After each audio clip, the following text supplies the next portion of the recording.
archaeology were on Clubhouse, and they would give rooms about, the ancient Persian history or archaeological finds, the history of the Medes and Elamites and people like that. So it was amazing. But once COVID kind of disappeared and everybody went back to work, the only people who remained in Clubhouse were these crazies. And so it's crazies who don't go to work. Right? If they went to work, they wouldn't be on Clubhouse. So that's really what we get a lot of. Hey, real quick, I'd like to give a shout out. Good morning, Mo. Audience. Yeah, I'd like to give a shout out to an audience member, our poop emoji, Anon. Oh yeah, welcome, poopy. And then also, I'd like to give a shout out to Love Crypto for trying to engage us into some kind of scheme.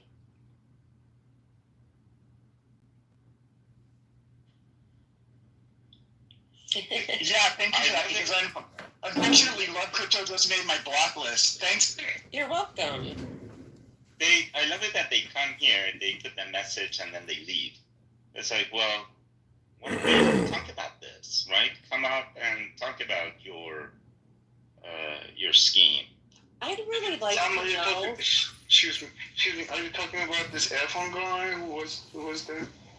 No, the crypto guy who says, give me 300. That other earphone guy? Just for your info, that other earphone guy is the one that usually comes to the rooms of Ben and us together and mobs me them around the Iranian rooms. As an American spy, this guy, Earphone Bob, whatever he was, he's blocked by Ben and banned by him from the room.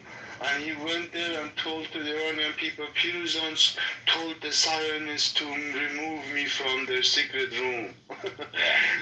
I mean, really, like, what kind of it is for Iranian, so being called as a spy for Israel. Now they are arresting a lot of Jewish and Baha'i people, Afghan people of minority, and now be like a Gestapo and middling around other rooms and shout it out like these people. This is why the Anon thing, I kind of wrote a comment to Clubhouse, but I guess they don't read those comments, that by having that, in Iranian rooms, people have spent a lot of time figuring out who are the government agents and who are not, to identify problematic people and spies, etc. By putting this Anon thing, they have basically eradicated all of that work. So now Anon people can just come into rooms, like government agents and spies can come into rooms as Anon, Danny, and nobody knows who they are, and you can't kick them out. That's horrible. That's normal. If there is no somebody who's watching you, this is the exception. Nowadays in Iranian Clubhouse, all these they have left Clubhouse, and not much people has left. All those who have left now. They are earning a little bit, maybe in business or something else, but actually the intelligentsia has left already. Where did they go? I mean, and so when you say the intelligentsia is left, preparing themselves, maybe on the more private level, to be in contact with a more private level, and preparing themselves for leaving the country. We are a country which its sky is occupied. We are not the superior on our airspace. Imagine you're living in America and Russia have your airspace. What do you feel? This is not a country anymore. You are kind of not in the rule of your own.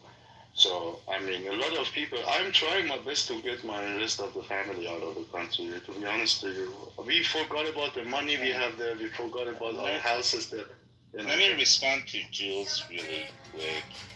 In that the Iranian clubhouse, the Farsi speaking clubhouse, and the English speaking clubhouse are completely different. So during the past protests, Clubhouse was used to organize a lot of these protests. A lot more Iranian opposition groups are on Clubhouse, and so the space here turns into is a highly political space against the regime. And so yes, the agents of the regime are in Clubhouse to see who inside of Iran is saying what, and multiple people have been arrested in Iran because of the comments that they made on Clubhouse. So this presence of government agents in Clubhouse for the Farsi-speaking community is indeed a huge issue. She was probably talking about the. Yeah.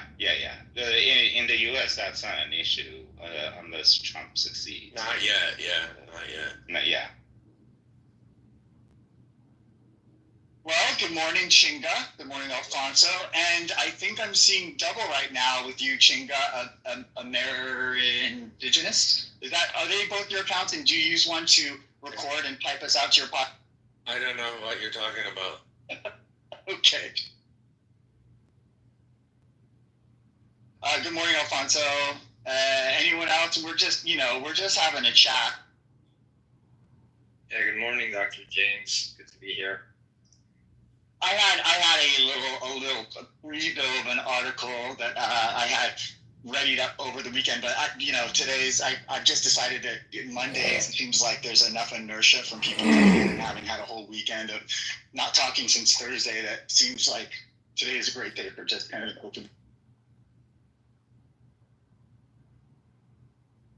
I think that just became an official new decree just now. So anyway, what's up? Anything happen over the weekend for anyone? Anything on your mind? We've got 34 minutes left. A lot of interesting stuff going on in my little universe of news, but meaning not my personal news, about nothing new to report there, but in terms of just little news articles I picked up. But I would much rather just do open dialogue if any of you have anything, just kind of burning thoughts.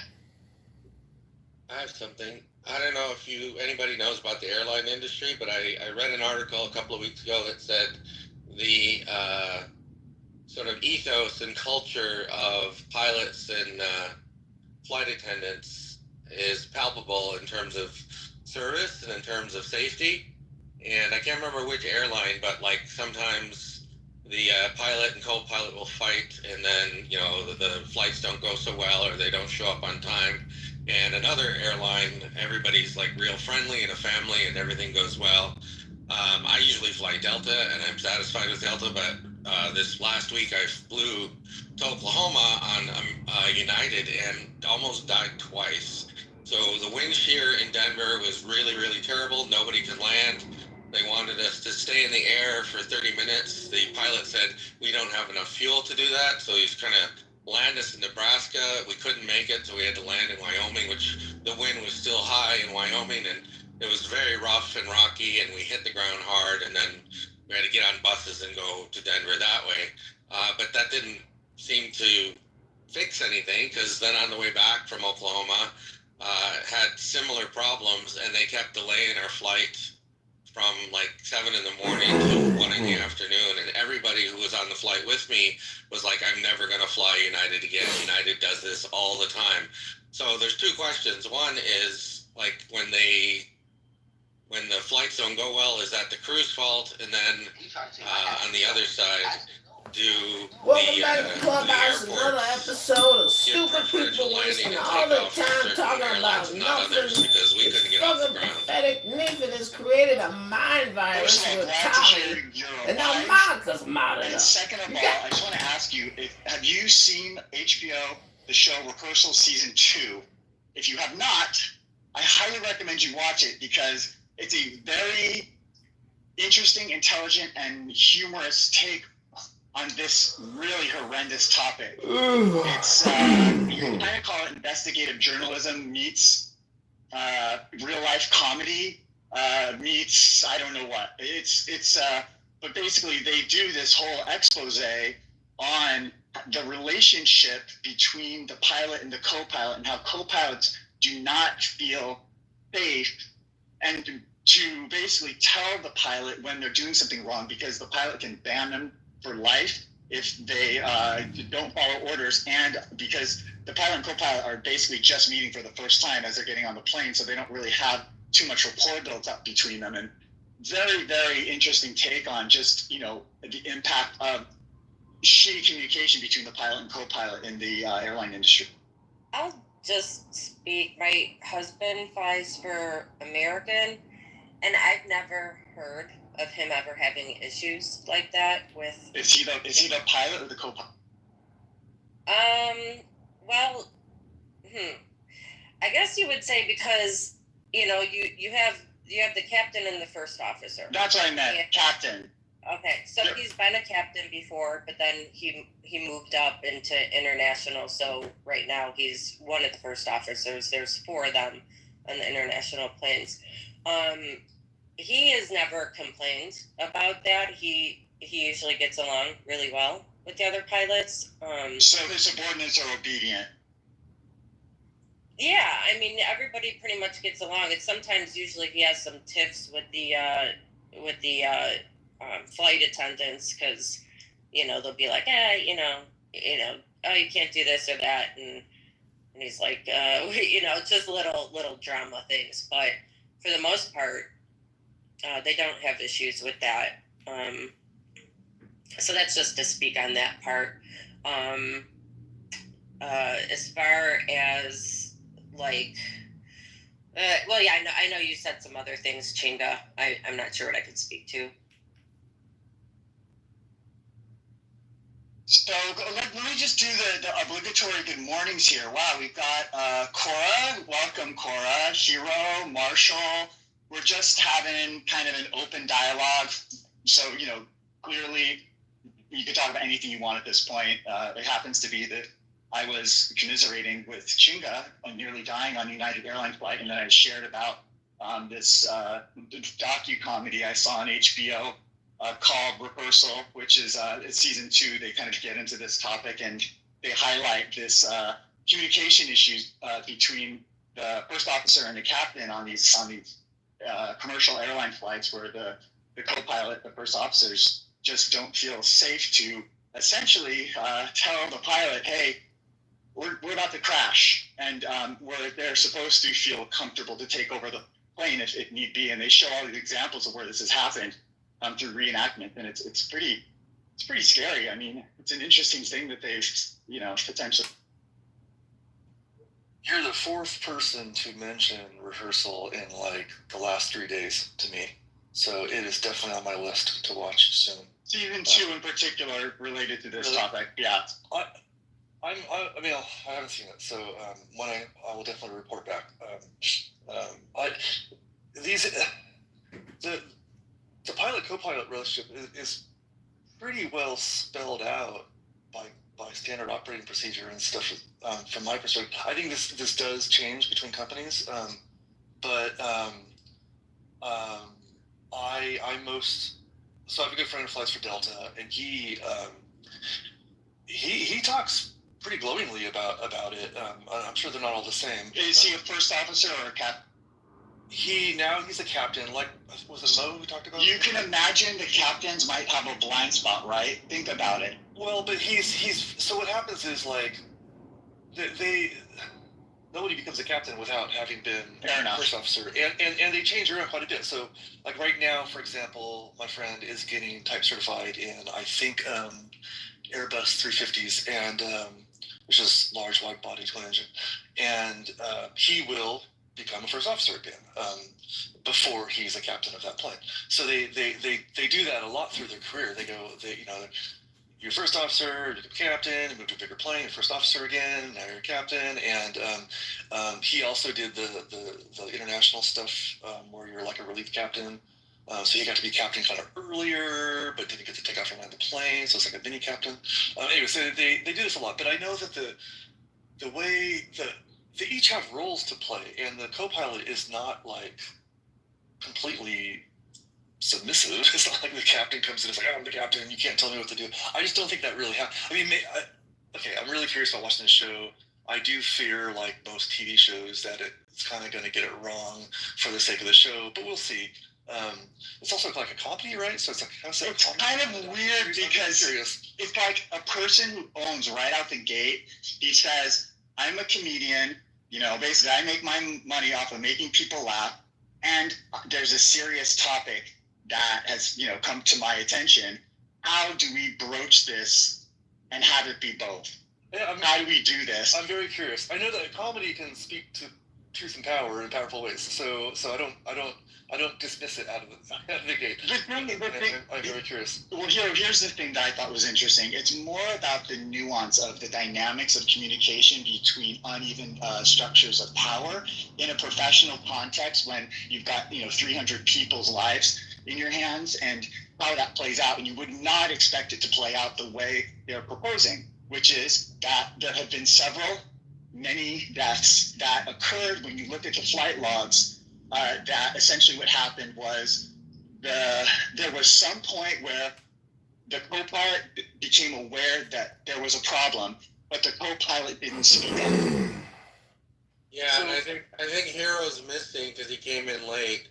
There was an article last week that came out and talked about the ethos of different airlines and how some work better because they have a very good relationship and familial-like atmosphere, while other ones are very competitive and they don't get any incentive for cooperating, and so it affects the service. It's kind of like if you have all downside for speaking up in a differential of power as someone who's a subordinate, how often do you... Well, I do know that the aviation culture has taken on this, and first of all, the fact that it varies for company and perhaps even by country and culture, that doesn't surprise me at all. I'm sure there's good examples and bad examples, but I do know that aviation in general takes these kinds of things pretty seriously and are pretty sophisticated about it. So they talk a lot about cockpit resource management and there's like protocols you go through when you decide to do something. It's like, I'm flipping a switch. Okay, you flip the switch. Okay, flipping the switch. Like there's these like little these, and it's drilled into the pilots how they talk about things, and kind of get consensus between them. Not to say mistakes don't happen, but they at least try. They take it pretty seriously. And my friend is what do they call them? He's a line check airman. Like he's one of the guys who actually when he gets in the cockpit can basically disqualify somebody. He's kind of an instructor, but like an examiner sort of thing. And so he's pretty senior. And he will talk about certain people that he always comes to, a lot of times they're ex-military, or they just like, I used to fly F-18s, or, they're kind of a little too big for their role. And he, there's a macho culture in some ways, and all the more reason to have a lot of people thinking about this. And if you were taking like an FAA exam, which I have because I'm a private pilot, so I just find little things. I can't really speak to this firsthand, but just because I know people.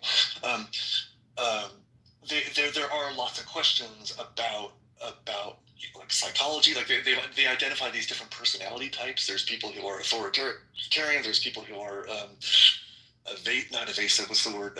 There's actually you study and learn about the types of dangerous personality, not personalities, more like dangerous mentalities, like avoid. Are you talking about like an avoid PD? Are you talking about personality disorders? Or are you just talking about more dynamics within?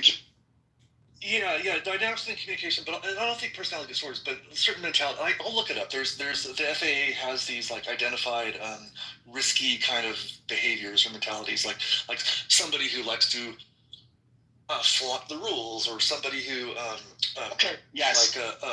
wants to ignore problems. Like, yeah, we're getting low on fuel, but Hero. So really quick. This is kind of what this sheet in this show kind of highlights a bit, are the different dynamics that play out. So I almost feel like those examples seem like they've come from actual incident that ended in fatality. Totally.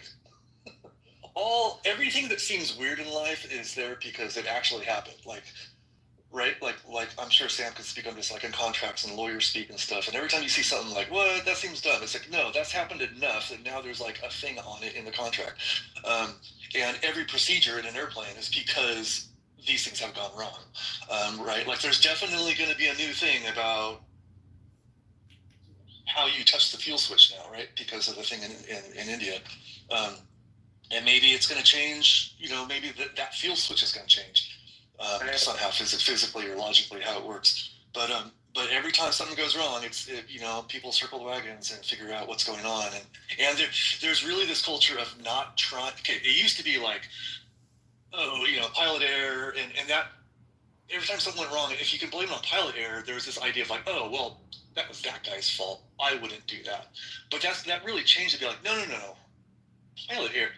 The pilot did that for a reason. Either they were confused, and if they were confused in a way, then we could be confused in that same way. And if the switch was in a bad place, or it looked too much like another switch, or there's a procedure, like people really they change the way words are used, because like this word sounds too much like that word in the heat of battle, so to speak. Can be confused. So they're always reviewing these things, and of course things can be wrong and things that need to be improved. But there's a lot of effort into doing this, I guess, is my point. More than almost like any other area of my life. I see aviation folks just really like really thinking seriously about how things should be better and how things should be. That is good to hear, by the way. That is encouraging. Anyway, does anyone else have any comments? Shingo, you're unmiked. I was going to add another wrinkle. So I appreciate the flight attendant and the pilot's honesty, but they said the plane. So I do short hops to unpopular cities, right? And Delta never had a problem, but United, they use these older, poorly designed planes, and that's what the flight attendant said. This plane design isn't that great. It's really front heavy, so we want everybody to sit in the back. And then we had some extra seats, and she goes, especially the heavier people, we need to balance. We need to balance the plane so that we don't come down too hard. And they said this in both directions, going to Oklahoma and coming back to Oklahoma. They said this plane sucks, and we needed all the fat people in the back. Do you remember what kind of plane it was? No, I don't remember, but I was just like, I understand the planes are expensive and you probably can't get rid of them, but you should have bought a better plane. I've been on flights where the pilot came out and said, yeah. No, I've been on flights that pilot comes out and says, you move over there, and just moves people around to balance the weight. I think they can tell by the pressure on the landing gear if the plane is not weighted. That's really interesting. Especially those small planes. They do that. They've done that actually I remember that even in the early 70s, that they would move people around on the really small regional planes to rebalance things. And luggage too. When they load in the luggage, they're very careful about how they balance the luggage in there. Oh, yes. Even though it just looks like they're just throwing it. Corporations do. So guess what they did? So they said, they admitted that we don't have enough fuel to go from Bismarck to Denver, right? So we had to land in Scottsbluff. So it's like, oh, can't make it there. Got an emergency land in Cheyenne, Wyoming.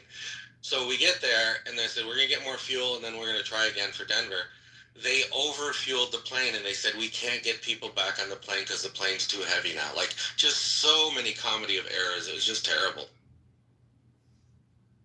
I found maybe it's just that because of the internet, we hear about it a lot more often. But the turbulence, you hear about it a lot lately, and I'm wondering is this something that climate change is affecting a lot? And I haven't really heard much about that aspect of it. Is climate change affecting, especially the upper atmosphere, the 30,000 feet stuff where these planes are dropping 10,000 feet. Yeah, I've heard that, Rick. I've heard that it's from climate change, but I can't contribute any more than that because it's just that I've heard. I would tend to think it's more due to the fact that there's just more flights into a lot more area. Like the model has become much less like the spoke model, where you have major hubs and you have bigger. For a while it was like bigger planes into small hubs, and the industry changed to smaller planes into many hubs, so it's way more distributed, and that's why you're seeing flights into smaller and smaller airports as populations kind of grow up around those airports. But there's a ton more flights than there used to be. That's got it. So that's why like planes like the A380 kind of died pretty quickly. Like the 747 went away or is almost gone, and those biggest planes are less economically viable for the airlines because they'd rather fly 3 planes from say the 3 different airports in the New York region to 3 different airports in the UK rather than one big flight from JFK to Heathrow. It just makes more sense. It gives different more options, more times, slightly different locations. And interesting spin, really quick.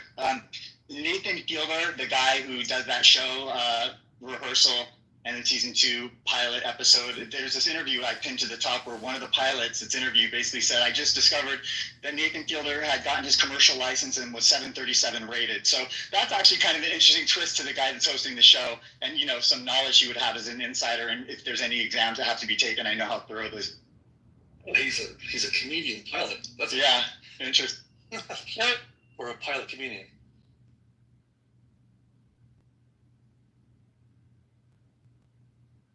Oh, no, please go ahead. Sorry, As far as the question about whether like traffic control gives preference to certain airlines or something, I don't think that's a thing. I think they get their flight plans, they're scheduled. There is a timing thing sometimes. So if you have a bunch of planes stacked up, which you don't get that very often anymore. Like it used to be a thing where you'd be like, we're in a holding pattern, and now with GPS and stuff, it's what you navigate direct to all the time. You don't have to go to this place, to this navigate, to that navigate, to that. It used to be kind of like connect the dots, and now it's like you take off and boom, go straight towards something unless you have to avoid weather or terrain or restricted areas or whatever.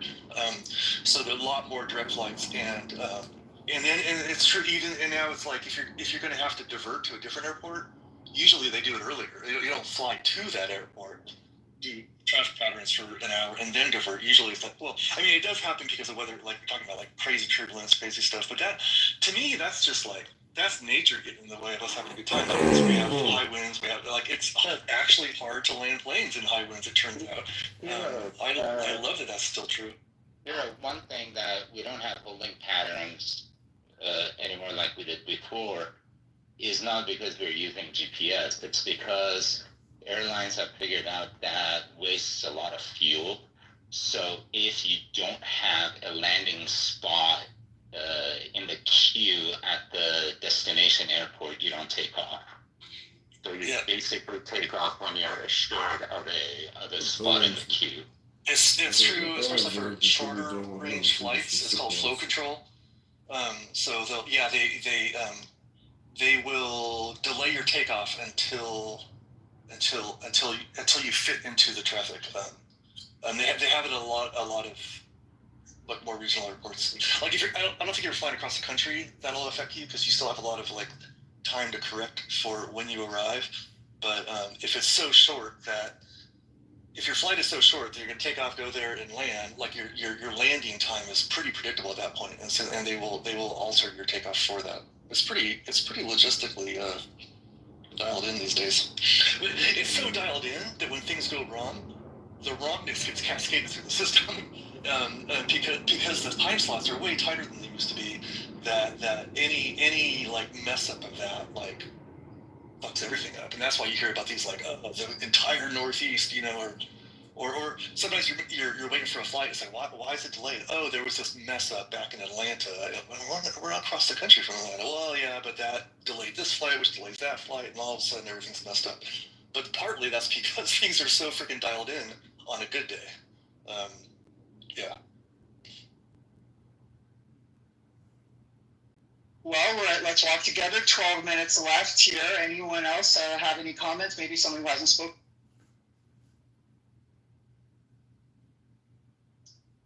We could do like a 10-second silent countdown and then dogpile anyone else who has something they want to say that's already spoken. Just want to give the folks maybe who don't like chatting.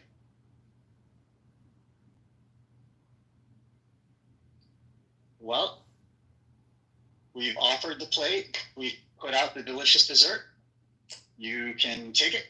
I'll just say it's interesting because this whole, airline stuff just really was popping in the chat. There's so much everyone can say about flights and everything. Yeah, please do. You've got 11 minutes left to get it. How about that airline food? British Airways actually has decent food on their flights. Well, I have to say Osiris, the Scottish Terrier, Lord of the Underworld, a buddy of mine, right at my ankle right now on a walk in Berkeley Hills. She hates flying, but she always finds a way to sneak on the plane with me. And I'm that guy. Some of you may love me, some of you may hate me, but he is on my lap as often as possible. And then I have to keep putting him into his little thing under the seat, which, I mean, let's be real, he can barely fit into. And so I have all sorts of little techniques I use to hide him. I make Drake tents over my head, and we hang out in the tent. We do all sorts of things, but we've gone to Mexico so many times. He's been on so many great vacations over the years before the pandemic. Things have been a little bit thin since the pandemic, but I don't know. I'm very thankful for air travel that doesn't kill me. Let me just throw it out there. So, thank you for your service, pilots, co-pilots, captains, first mates, and I also travel with my dog everywhere, but she's a service dog, and so nobody hassles us at all. She usually sits on the floor, but she'll come up in my lap if I'm getting like anxious or something and do like pressure therapy on my chest. And the flight attendants and everybody seems to love her so far. So she's a very good dog. What kind of dog do you have, Cora? She's half Boston Terrier, half French Bulldog. She weighs about 24 pounds, and her name's Birdie. Well, I probably would love that dog too because I love all animals. I didn't get him through the security. She actually, you have to, when you're going through, you have to let the dog go before you on the leash. And generally what happens is the TSA agent on the other side will like take the leash once she gets through, and then you have to go through right after. So it's like one at a time. Yeah. Is it true that Italy is more dog friendly? Because if that is the case, then I feel like I want to bring Osiris to meet my ancestors, or at least half my genes ancestors, and I think he would have a great time.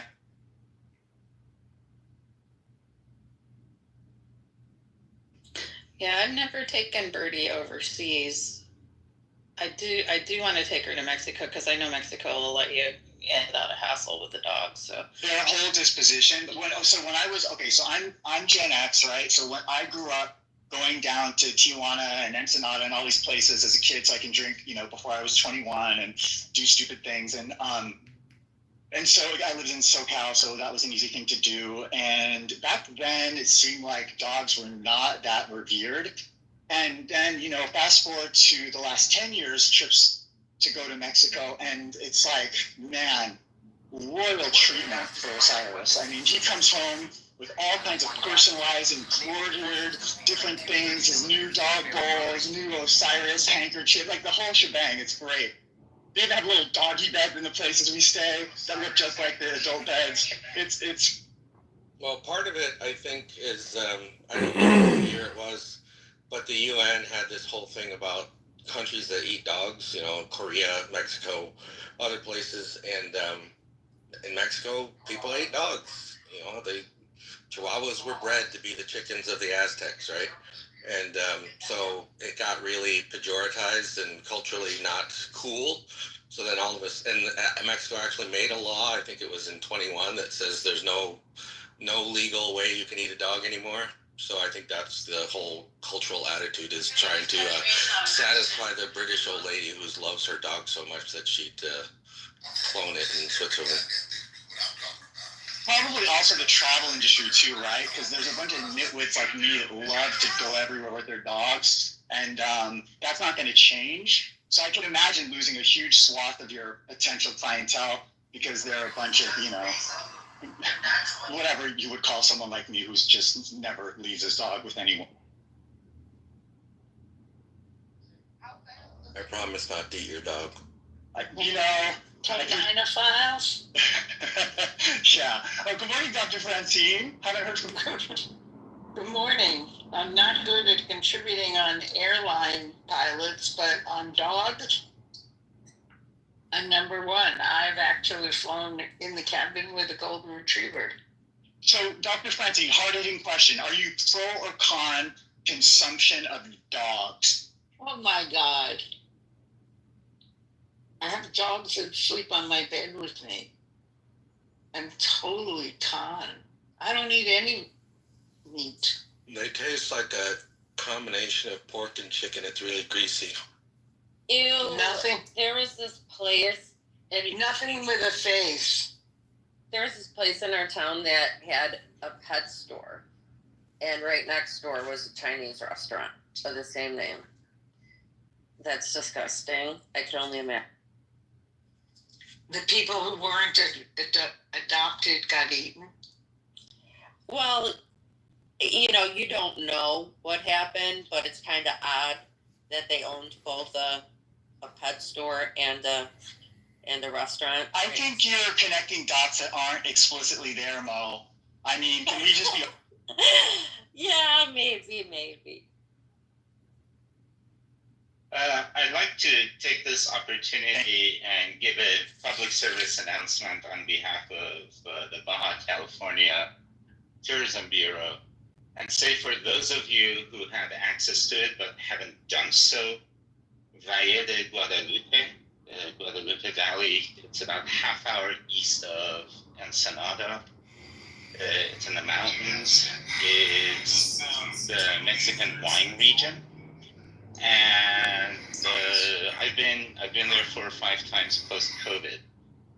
They have a lot of really nice resort type places for you to stay at, and the wineries are really good. They're beginning to be competitive with California wines, and the food is out of this world. Most of the famous Mexican chefs have opened up restaurants either in the resorts and the wineries or standing alone. So for Guadalupe Valley, Valle de Guadalupe. Any chance there's a lake up there called Lake Hansen, Laguna Hansen? I don't know. Well, I've traveled in that area before. I grew up in San Diego, and God, late 80s, early 90s, my brother and I took a little road trip, and we went down to Ensenada, and we went east into the hills, and it is gorgeous up there. Oh my God. It's phenomenal. And it's like, well, for me at the time, it was like, oh, I didn't realize anything. It looked, yeah, this is stupid. It looked like areas of Southern California up in the hills with pine trees. And of course, it's, less than 100 miles south of the border. Why would it be that different once you get up in the hills? But it was green, and I think Yeah. in spring, just so it was It's a lot grassy and greener green. than San Diego Yeah, side. it was really pretty. There were horses running around that looked like they were actually happy, and there were frogs everywhere for some reason. I don't know, like So millions of in the frogs. past But, in the past 20 years, it's been kind of built up quite a bit around the wine industry, and so I think if you go there now, you probably wouldn't recognize it. But the amazing thing is there are these restaurants that like the chef gets up in the morning and just goes into the hills and sees what kind of edible greeneries they can find, and then goes to the market and sees what animal they slaughtered that day, and so then makes their menu based on that. And the food is just I can't say no. What wine pairs well with dog, horse, or guinea pig? I think Zinfandel would go well with greasy foods. Only here have anyone ever had this conversation on Clubhouse.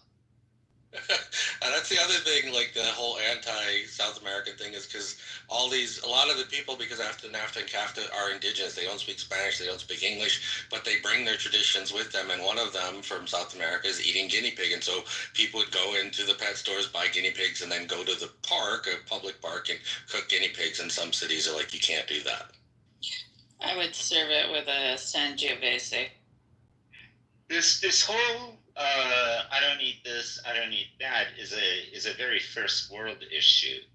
It's like the rest of the world, you eat whatever doesn't eat you first. The local festival if you anymore. can find it. We're not talking to our neighbors, and I'll tell you this one story and I'll leave. Where I live, there's one road in and out, because it was at my city council meeting. If we lose that road, and I'm in a very populous part of California, one of the richest parts of the country, they're going to have to airlift food. Staple. Just think about that. From 2025, and the laws, and I'm sure this is true elsewhere, if we don't have a second road to where I live, so if there's an earthquake or something, there's no way there's going to be food on the shelf for at least a week.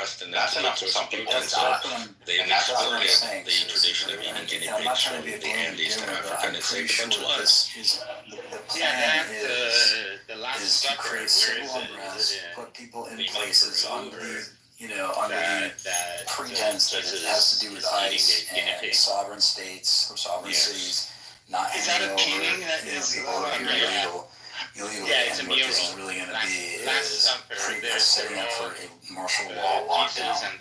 Where I think, honestly, they'll have indigenous features, and in front of Jesus on a plate is a cooked guinea pig. Oh my gosh, this morning, I'm sorry, I'm just going to change the subject slightly, but I saw, kind of in the same realm, I saw this is just really hilarious but kind of stupid video.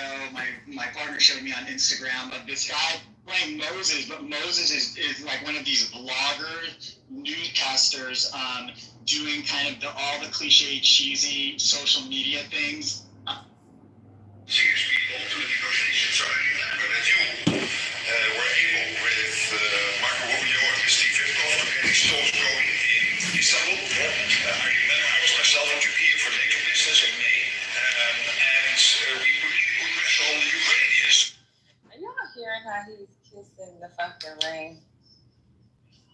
This shit is ridiculous. He is kissing his ass. Partners, I could say.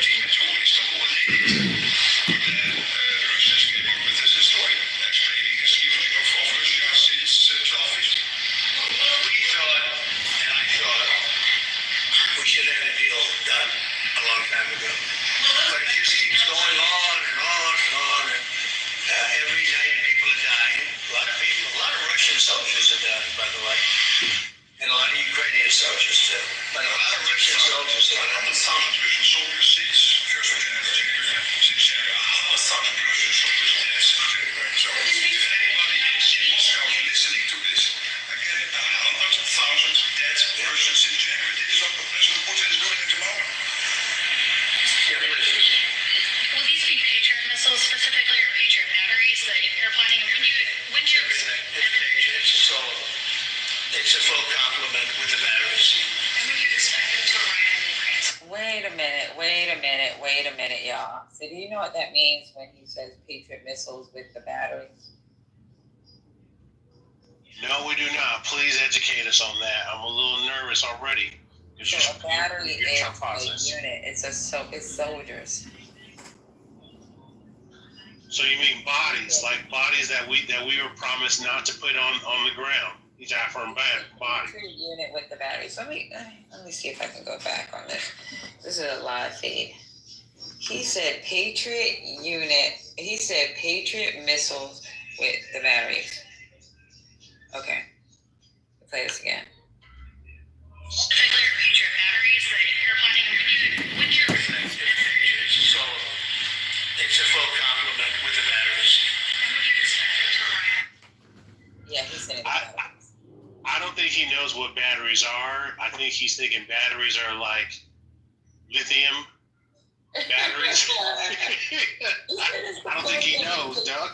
I hope that's what he meant. Like he meant like a Duracell battery.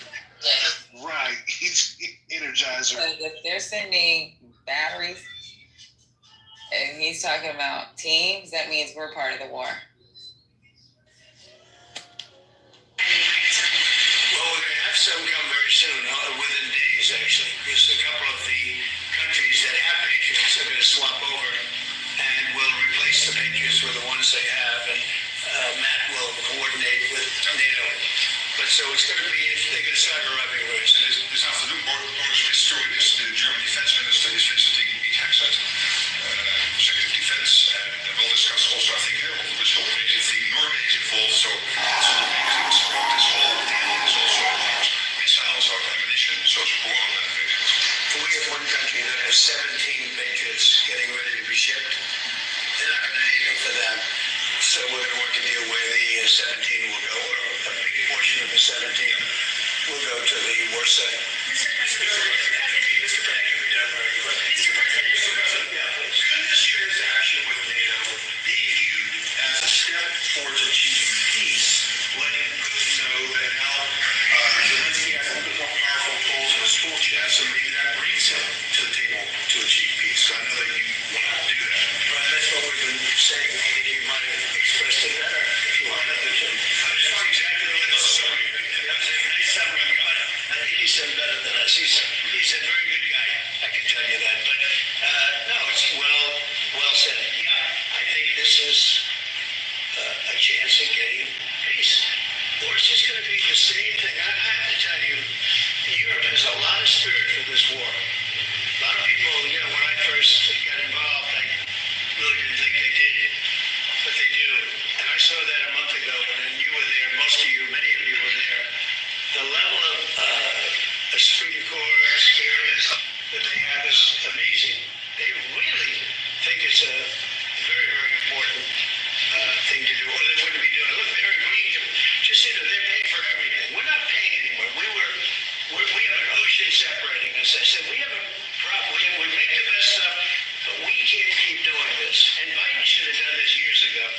He should have done it from the beginning, but he didn't. He didn't know he was there.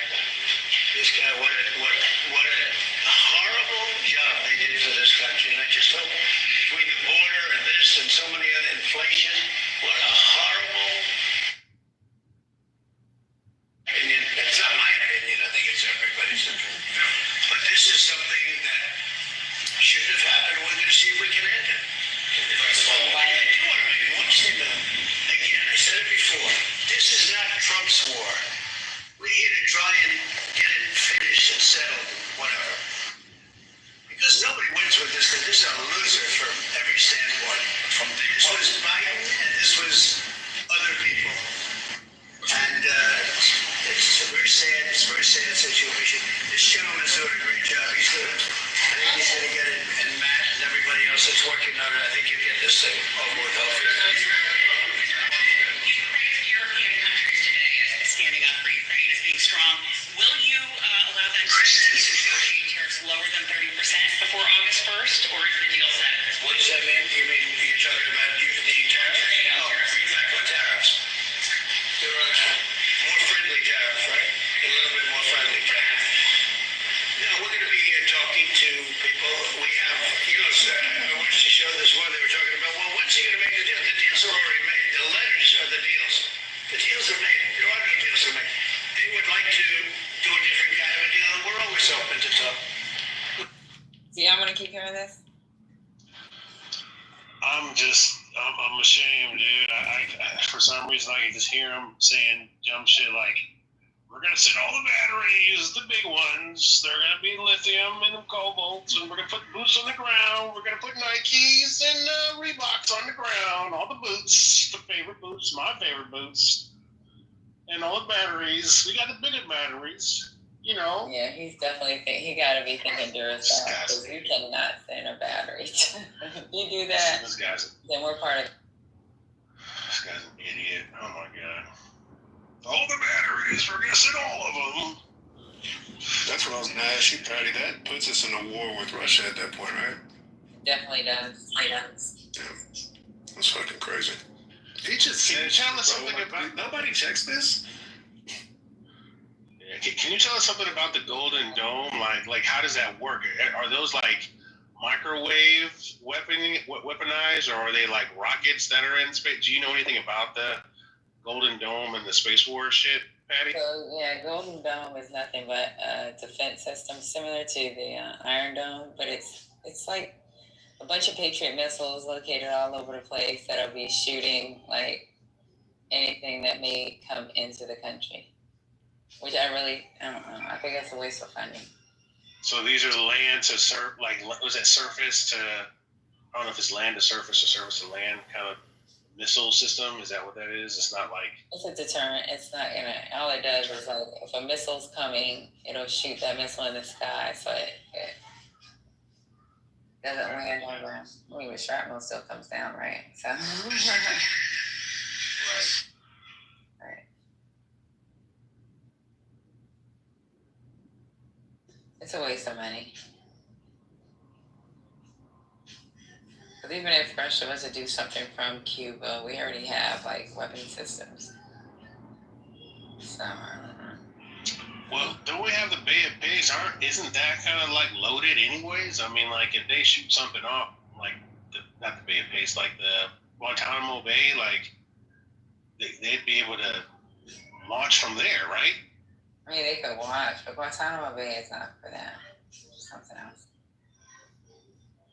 But we have Southcom that's in Miami, which they should be collecting intel. We have freaking, we got bases all over the place. Isn't there a base in Puerto Rico or something? There's something in Puerto Rico, right? Used to be. But we do have like a team that may be out there that assists with their guard units.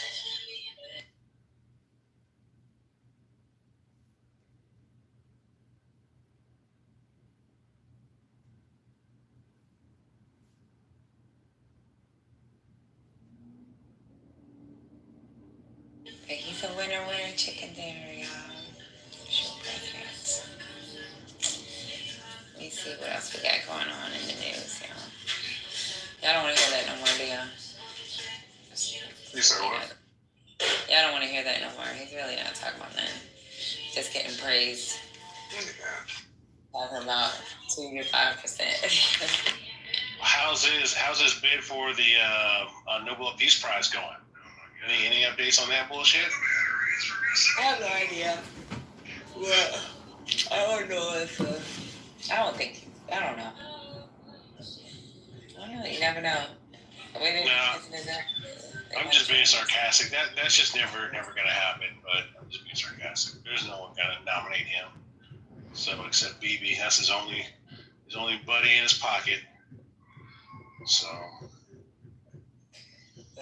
Is there anything happening on the House side or on the Senate side or on the Supreme Court side? Those are always hot areas. We blocked Samoa. He ain't even supposed to be in here. Okay. I ain't gonna remove you yet. What? I'm not supposed to be in here. Yeah, I had you blocked. I'm blocking people when I screenshot, but I need to go ahead and go back to my block list and start blocking people back. Damn. Just to be nice, because it's not mine. Well, how you doing, sis? Hey, how you doing? I'm gonna send a screenshot that we saw my block. I am not doing this no more. I'm not unblocking people. Once y'all block for life.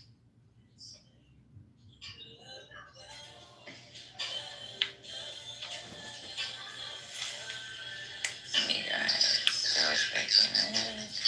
see what else we got going on.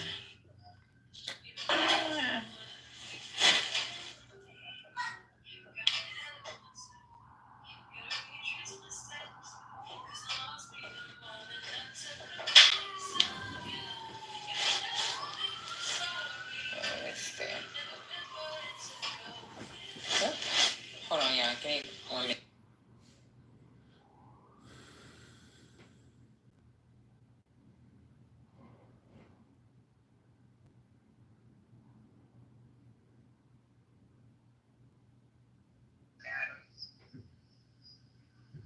No, we do not. Please educate.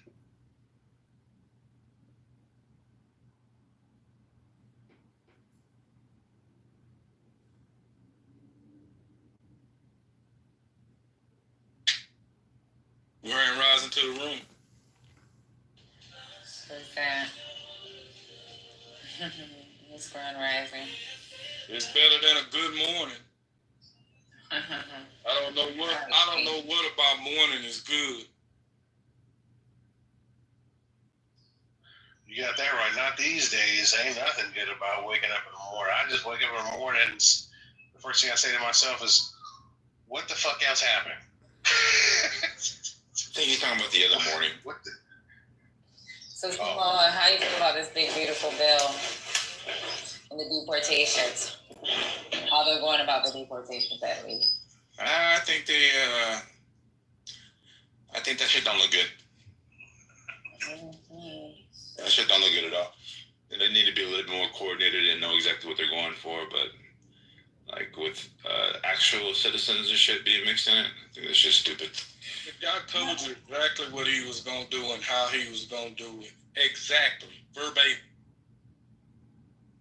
He didn't leave anything to be discussed or anything to be questioned. He said he was going to take everybody out. Everybody. At one time. No, that's not what he said. He said he was going for the criminals. But you know, the thing that's really irritating is he classifies criminals as people that cross the border illegally. So that, in essence of itself, lets you know that that's everybody that's here illegally. Those are the criminals. Not the hard-working criminals, not the unlawful criminals. Anybody that crossed the border illegally is a criminal. Okay. But, you know, the thing that really is worrisome to me as well is the TPS status. Like, saying that they can go back to their country because it's safe now. Like, we know Haiti is not safe right now. This is ridiculous. Yeah, they get people killed. Yeah. Yeah, you knew they were going to attack that ever since, with the parole program. That's basically what they ran on the whole time with that whole Ohio thing, right? When they were talking about Springfield, Ohio. Yeah, the dog and cat eaters. Oh, yep. So, they had to move on that because they made TPS a big thing, a really big thing. Yeah, but you know what? The residents of that freaking town, like, were up in arms behind this bullshit. You know what I'm saying? Like, they had town hall meetings that they actually have recorded where people are like, don't fucking Haitians. You know what I'm saying? They revitalized their economy. Absolutely, they did. Yeah, it's sad. What about this big, beautiful bill? How you feel about that, brother? Good morning, Haitian. We're going to talk about your cat eating. Oh, my who? What's up? Haitian definitely said he eats cats. He don't do dogs. Yeah.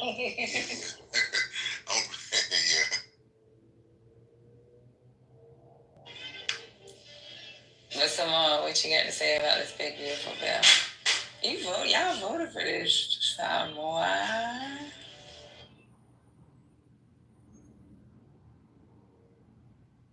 What? He don't like the bill anymore?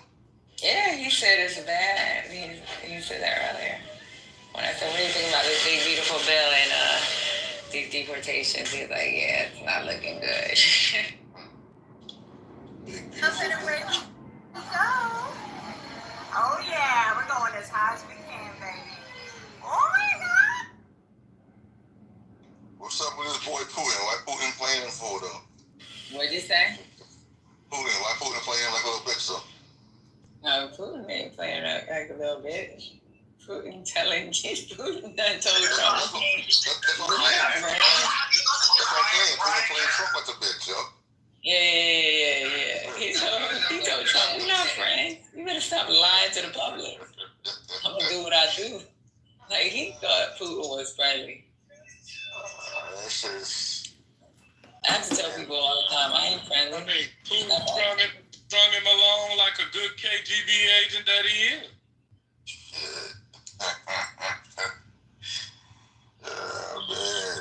You got to remember, the guy was the head of the KGB. That means he was the best agent at the time that they had. Yeah. Putin wasn't all that up in the KGB, man. A lot of that's fucking fabricated. Trump is an idiot. Trump is an idiot, bottom line is what it is. Putin was in the KGB. He said he wasn't the head. He had a high level. Say that again? He was a goon.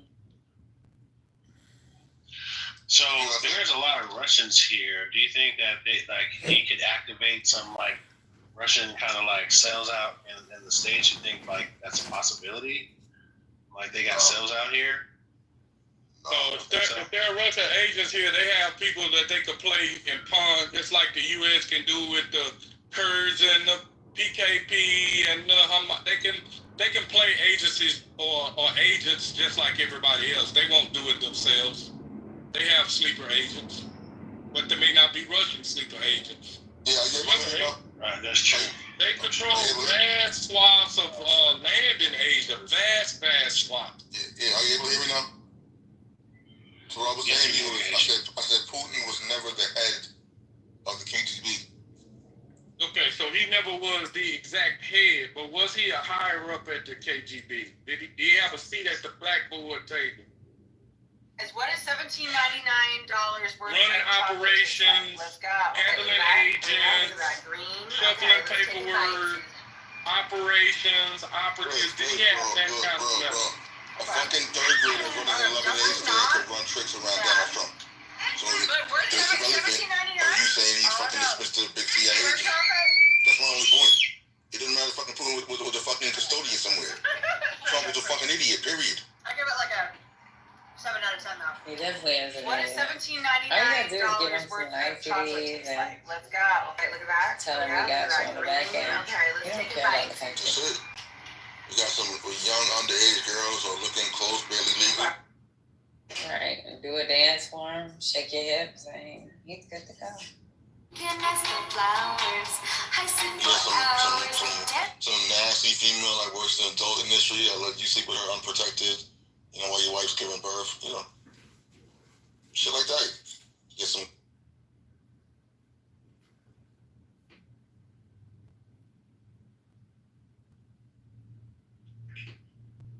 It's a good thing that NATO's paying for those Patriot battery missile systems, right? Whatever you want to be good is great, Samoa. If you say it's good, it's great. Damn, thank you. Jeez. Okay.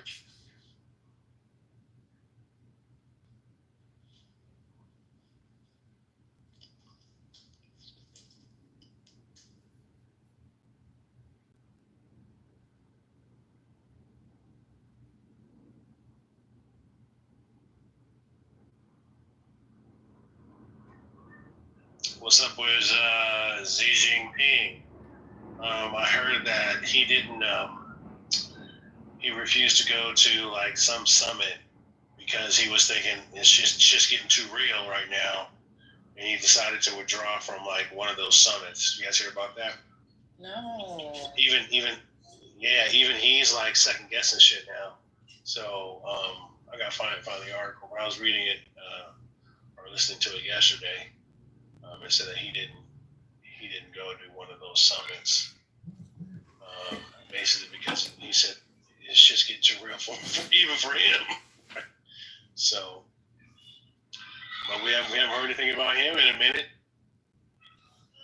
other than him giving some jets to Iran. I don't know if there's anything else he's probably going to end up giving. Did he give it to him, or did he sell them? I don't know. I'd have to do that real quick. But yeah, we haven't really heard from JJ's hand. Are you saying something about the article? About what? Yeah, I gotta see if I can try to pull it up again. But he decided not to go to one of those like summits where all those leaders were at and stuff, because basically shit was getting a little too real for him. He didn't feel safe. You said it's too hot on the block. Too hot on the block. But you know what though? I mean, for him to say that, I wonder if he's feeling like, is it that there's foreign actors, or is that his internal people? He feels like they may be trying to get him out, because I know that there's some dissonance there. That you know,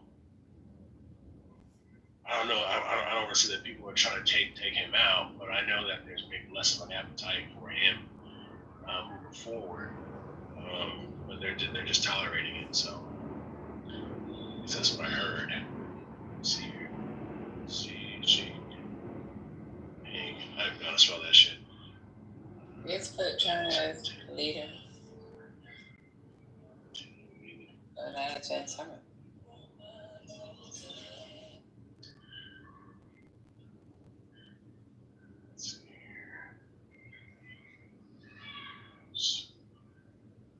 Oh, not attending the BRICS summit for the first time. That was a couple of days ago. I think this is a week ago. So that was a surprise.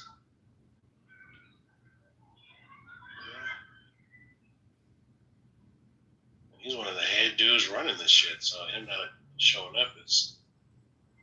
Yeah, that's a problem. That's a big deal, yeah. Let me look this up real quick. Yeah, I got something from CNN. It was July 5th. Some leaders from BRICS group, major emerging economic kickoff in Brazil Sunday, but without top leader, its most powerful member. For the first time in more than a decade's rule, Chinese leader Xi Jinping, who has made BRICS a centerpiece of his push to reshape the global balance of power, will not attend the annual leaders gathering. So I actually found a clip. Yeah. Well, play it out. All right, talking about China, there's been a lot of speculation around the Chinese Supreme Leader, President Xi Jinping, because he's been missing in action over the last few days, most notably at the recently concluded BRICS summit in Rio de Janeiro. China was one of the founder members of BRICS, but Xi Jinping skipped that particular summit. The BRICS summit is the first time he skipped a BRICS summit in the 12 years that he's been in power, and that has led to a lot of speculation. Where is Xi Jinping hiding? Has he gone missing? Is this a strategic retreat because of pressure domestically, or is it something larger? And who could possibly succeed him, if at all? That is the plan. A succession plan is being laid out in 2027, when the next Chinese Communist Party's Congress is expected. For over a decade now, Xi Jinping has been the face of a rising China. A leader who has projected confidence at global fora, he's reshaped domestic politics, and positioned himself as president for life. But this year, for the very first time since taking power, Xi Jinping skipped the annual BRICS summit. His absence has triggered a wave of speculation. Is China's most powerful leader in generations preparing to step aside? Or is something deeper at play within the Communist Party's secretive corridors? Xi Jinping's decision to send Premier Li Qiang in his place is unprecedented. He's never skipped a BRICS summit since officially becoming president in 2013.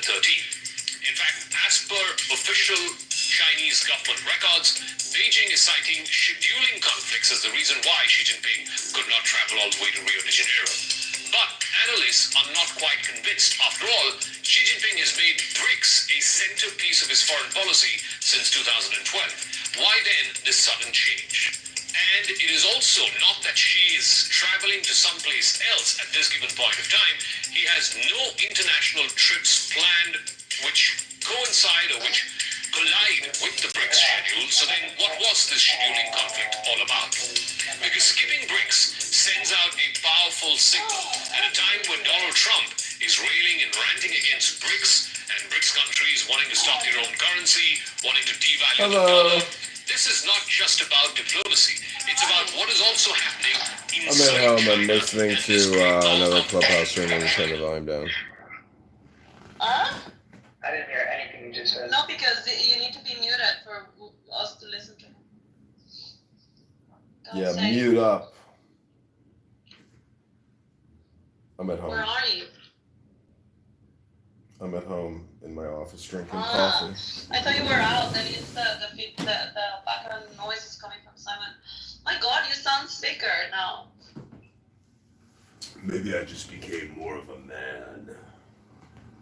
You know, I was sick like that for 2.5 weeks. And it was just very weird. Tell me if this is what's happening to you. So usually when I get a cold, I start like, you know, the watery thing coming out of your nose, and you start sneezing, and then maybe you get your throat itches a little bit, and it's sore and whatever. And then, well, you go through a whole cold, and then for me, I get asthma, and then I wrap up, and that's it. This time, I got like allergy, but nothing in my nose. I had like a blocked nose, but on the back, you know, like nothing was coming out of my nose. Like I tried to blow my nose, nothing. Everything was like on the back of my nose, you know. And I had like this coughing, and it was like horrible, and it lasted like 2.5 weeks probably. Yeah, brutal. Is it something like that you're getting now? I'm actually like out of the cold now. Like this is I still had a little sinus this morning, but overall like my health is back to like 99%, 90%. So I am at 99. The pressure though was yesterday intense. I still had a little bit of asthma yesterday. That sucks. Yeah, and I was walking a lot, and I was getting fatigued. Yeah, that was the craziest thing when the cold flu was like at its peak. My body hurt everywhere. I had pain, and I had like horrible. I was getting shivers, and total like lack of energy. It was a brutal cold that I went through. It hit me on July 4th, the hardest. Oh, so you didn't do anything? No, I literally just stayed at home. I swear it must be like a seasonal flu pattern. And Some people have told me it's like the advanced or evolved version of COVID. Yeah, I could buy that. I could buy that because my sister had the same thing, and the girl that I dated on this app for like a 3-day weekend, you know, she was all boosted up, and we had some romance. So I'm pretty sure she virally shed on me, and that like nearly killed me. Yeah, my sister also got sick. But it's everywhere. Like, I'm in Switzerland, my sister in Guatemala, you guys in the US, and everyone has been sick. Even Simon was sick before I was. It's just everywhere. It's like a virus. I don't know. I wonder if it is like COVID-19. For me, it was like hay fever, but then after I got the hay fever, I no longer can taste or smell anything. Yeah, me too. That's exactly what's happening to me. Well, now I can taste a little bit more, but I can barely smell. Like only very strong smells, and I have to intentionally breathe in order to feel them. And I am out of the cold, but it's just not back to normal. I don't know what happened.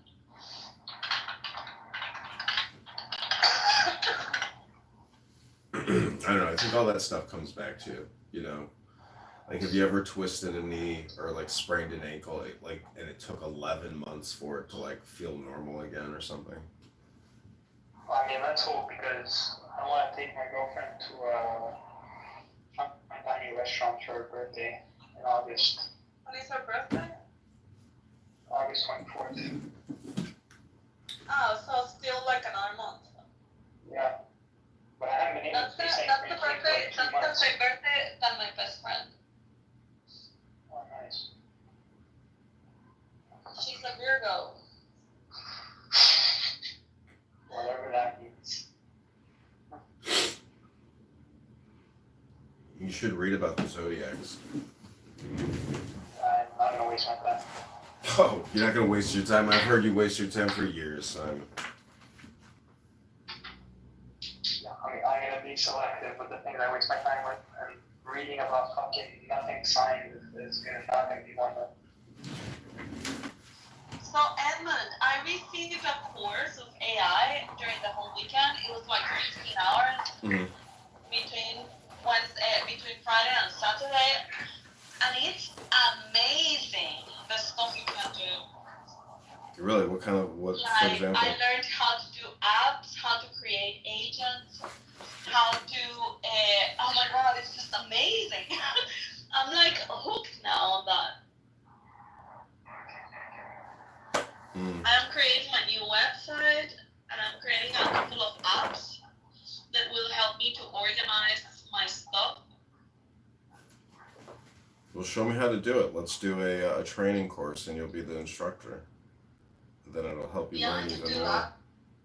But it's really amazing, all the stuff that you can do.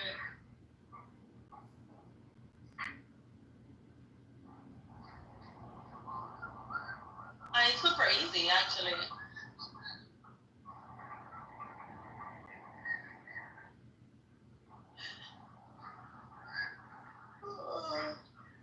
If they have the course again, I'm gonna send it to you. I got it for free with a code. Usually it's like, I don't know, $400 or so. I just got, do you use Shopify at all? No, not because I don't sell anything. I have to do that now. I have to set up my website or a landing page for my products.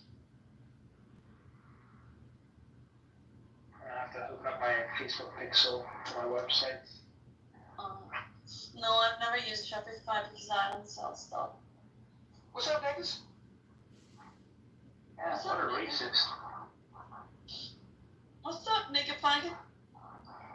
Oh my god, the homophobia and racistophobia.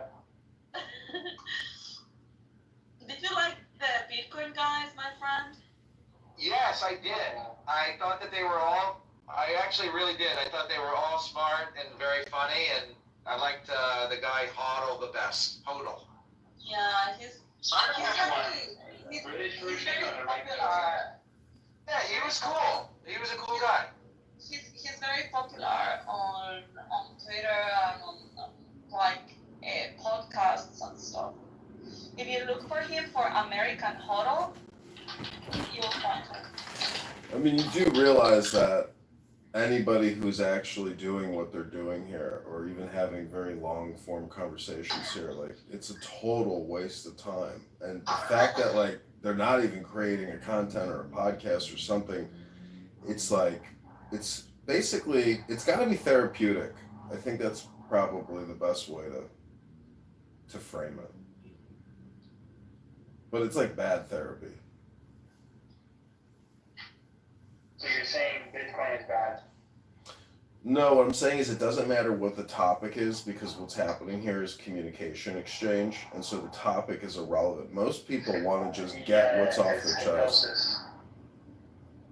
That's very true. I'll talk about anything as long as you guys will fucking listen to me.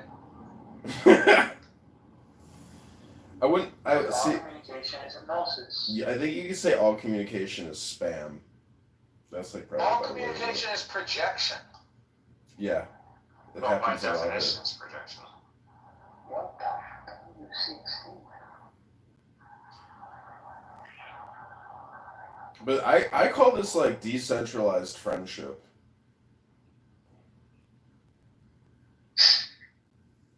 What would a centralized friendship look like? Real Is it the world. one where you walk away from somebody when you meet them in public? No, that's called being rude and being an annoying person. No, that's when you're annoying and you're rude. What's a centralized friendship? You mean because I'm on a family vacation, I see some random neo-Nazi at a gas station who wants to talk to me for 5 minutes in his old jalopy? I mean, what's 5 minutes? And you talk for hours on Clubhouse. You can't give him 5 minutes. Exactly. Well, that's the point. It's like, well, first of all, we were going kayaking and we had an appointment to go pick up our kayaks. So, David, just go get your bottle of vodka and just shut the fuck up. Why are you telling David to shut the fuck up? Because that's not nice. Because he's sitting there wasting our time about a gas station encounter with Diego, aka Roberto. Well, Docs. And when you bring up, friendship, I mean, that needs to be pointed out what you did. Wait, what did he do? Nothing. It's just a waste of time. Let's not rediscuss He a gas met station. Diego in person and he ran away. What? I don't know if he ran away. I don't think he ran away. I think he was like. He didn't run away. You're Diego. Diego's like, No, the one running away was Edmund. No, Yeah, it wasn't like running he away. saw him in person in real life, and it's like after hours of talking in Clubhouse. First of like, all, let's hang out, and he's like, he ran away. First of all, let me finish this by saying Roberto's is the rude bitch here. He didn't even get out of his car to stand up to shake my hand. He just sat there like a fat ass in his car with his Nazi bride wife while she looked the other way, and his kids sat like robots. So let's just put facts as facts, and I'll describe the situation accurately. But didn't he meet you like in a stop or something? Like how was he going to get out of the car? Like he's in his car. I don't even think he turned his car off. He just was sitting there like a weirdo, and he said, "Hey, Edmund." Did he shake your hand? No, I didn't shake his fucking hand. I didn't even ask him his name because I didn't even care what the fuck his name was. Did you know who he was? Oh yeah, because I knew the voice. I heard his voice, and I was like, "Oh God, Clubhouse in the real world." I look over, and it's an old fucking jalopy with what looks like a guy with fucking dandruff and oily skin. I'm like, "Oh, it's that praxeologist guy, aka the philosopher." And then you ran away. So you heard his voice. That actually just changed things. Wait, dude. You heard his voice, and it immediately triggered your brain like Clubhouse. That's exactly what I said. No, that's it. Fuck. Because he called him Edmund. Because nobody in the real world knows that John is Edmund. So if John is walking around and somebody calls him Edmund, it would be like if somebody called me trash bag. If I was walking on the street and somebody was like, "Hey, trash bag," and then I turned around. Well, what if the person that was Issa? You'd be like, "Yo, Issa, what's going on? Let's talk. Let's have coffee. Let's have a drink." You wouldn't run away. You wouldn't run away. Listen, David, nobody fucking ran away. I walked up to the car, I talked to him, I looked in the vehicle, I saw an unhappy wife, and then I left. I assessed the situation, and I left. Maybe she was scared of you. Maybe she was probably like, "Here we go again with my husband wasting our fucking time." No, I think it's more likely that Diego is dominating her and he prohibits her to speak. Let's just say that, I was worried that there could be a Nazi knife in his fucking jackboot, and he was driving like a white supremacist car, and, I just gotta say, his wife didn't look happy, and his children didn't even move. I think they could have been dolls. I don't know. Really? Maybe they were they weren't acting like kids? No, they were not. Wow. They're just very well behaved Catholic kids. Caleb, have you met anyone in real life in Clubhouse? Not except the people I already knew. So before Clubhouse? So I know Matt, Rabbi Matt, from a long time ago. Okay. And I met another guy. What about Norm? No, I've never met Norm in person. And I think on Wednesday, actually, I'm meeting up with somebody in Philadelphia. Tell us who. Oh, Scott. I think Scott and I are going to go to Topgolf. It's Wait, the Topgolf in Morristown. No. We're going to be in Philly. So. In Morristown? Yeah. Yeah, there's no Topgolf in Philly. That's the only one in Philly. The Topgolf is like What day is this, Caleb? Wednesday. I'll be around if you want to include me. No, nobody's inviting you. No, I'm saying, no. I mean, you gotta pay for 4. You're gonna pay for 6, actually. down for 2 concerts, and I need somebody to do the day Wednesday. Oh my God, you're seeing And wait, fish? okay, I have 2 questions. What's One, up, David? is it Scotty? And second, is it mini golf, top golf? No, real golf. It's like a driving range. Are you seeing fish? Is it Scott the guy that the Hey Isa guy? Yeah, he's a minister. No. Yeah. You're thinking like the guy with the glasses. His name is Scott Jones. Yeah. Scott Jones. Scott Jones? He's a minister? Yeah. What? Oh my God. What? But he's a degenerate. What the fuck is going on with the churches? Everyone deserves a second chance, Lisa. I mean, I love God, but I love God and degeneracy, but he cannot be a minister. Like, what the fuck? It's the beginning of a joke. A minister and a rabbi go to taco. Yeah, you need a priest as well. Well, Caleb, if you need a priest, I can pretend to be a priest and come talk. And also you need a sheikh. I need an imam. We can invite Randy Dickerson. He can be the sheikh. Oh yes, he's my favorite. Would you meet with David Lopatina in real life? Yeah, I don't see why not. Yeah, I like Caleb. But I always get along with Caleb. I don't. There's certain people that beat him up, but I always try. Oh my God, David, you're taking the spotlight off from me. Come to the man on Tuesday and Wednesday. Give you a good party at the show. Concert. No, but would you meet me? Who's the? Oh my God, David! Sorry. My friend is If I was ever in Zurich or wherever you live, yes, I would definitely look. Amazing. That's what I wanted. Just thank you. Now you can talk, David. No, I refuse to pretend. Would you meet me, Edmund? Chances are that I would rather just actually cancel and then have the clown house meeting, get it out of my system, and then just move on quickly. Wow. I'm just kidding. I mean, I would meet with anybody, anytime, anywhere, for a beer or. Would you record our meeting? Yeah, I'd probably ask you if I can open a clown house room so we can just, pipe it into clown house for clown housers. So we can chat online. Yeah, I think putting content on here, for people. This is a very closed, network of people, and it's for people who like the app. I think. I mean, because you can go to X Spaces in a room with 1,200 people, never get on a stage, and you really never get to meet any real person. You don't get to engage with people's personalities. So this is a unique app, and it's pretty small. They put a lot of money into this fucking thing. It. Now you're praising it. From a like it. Well, yeah, from a technology perspective, this app is really the ergonomics, the interface, everything is very solid. I had a steak dinner with Issa, and she's very nice and normal, not like some of these other people on Clubhouse. Yeah, I mean. My friend, would you meet with me? Would I meet you? God, it's in the Matrix. Yeah, would you meet me? Well, if you don't let me talk when I'm not in the Matrix, eventually I end up in the Matrix. Yeah, people are on the move. So it's technically yeah, the people that I have met on Clubhouse, they're not here anymore. I've met Rick and David, but then I have met who is it? Suki. I met. You met Rico. You met Shuki?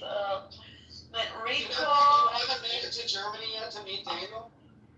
No, but I want to. I want to go to Israel with Daniel. That would be amazing for you. I really want to experience Israel with him. I think it would be amazing. Let's have a meetup in Tel Aviv. No, you won't. What? I'll be there again in December. What do you mean? I'm gonna be there in December. Yeah, I'm planning to be in Guatemala in December. Wait, my friend, where do you live right now? I live in Maine. Gayland. Maine? Yeah, I live in Maine.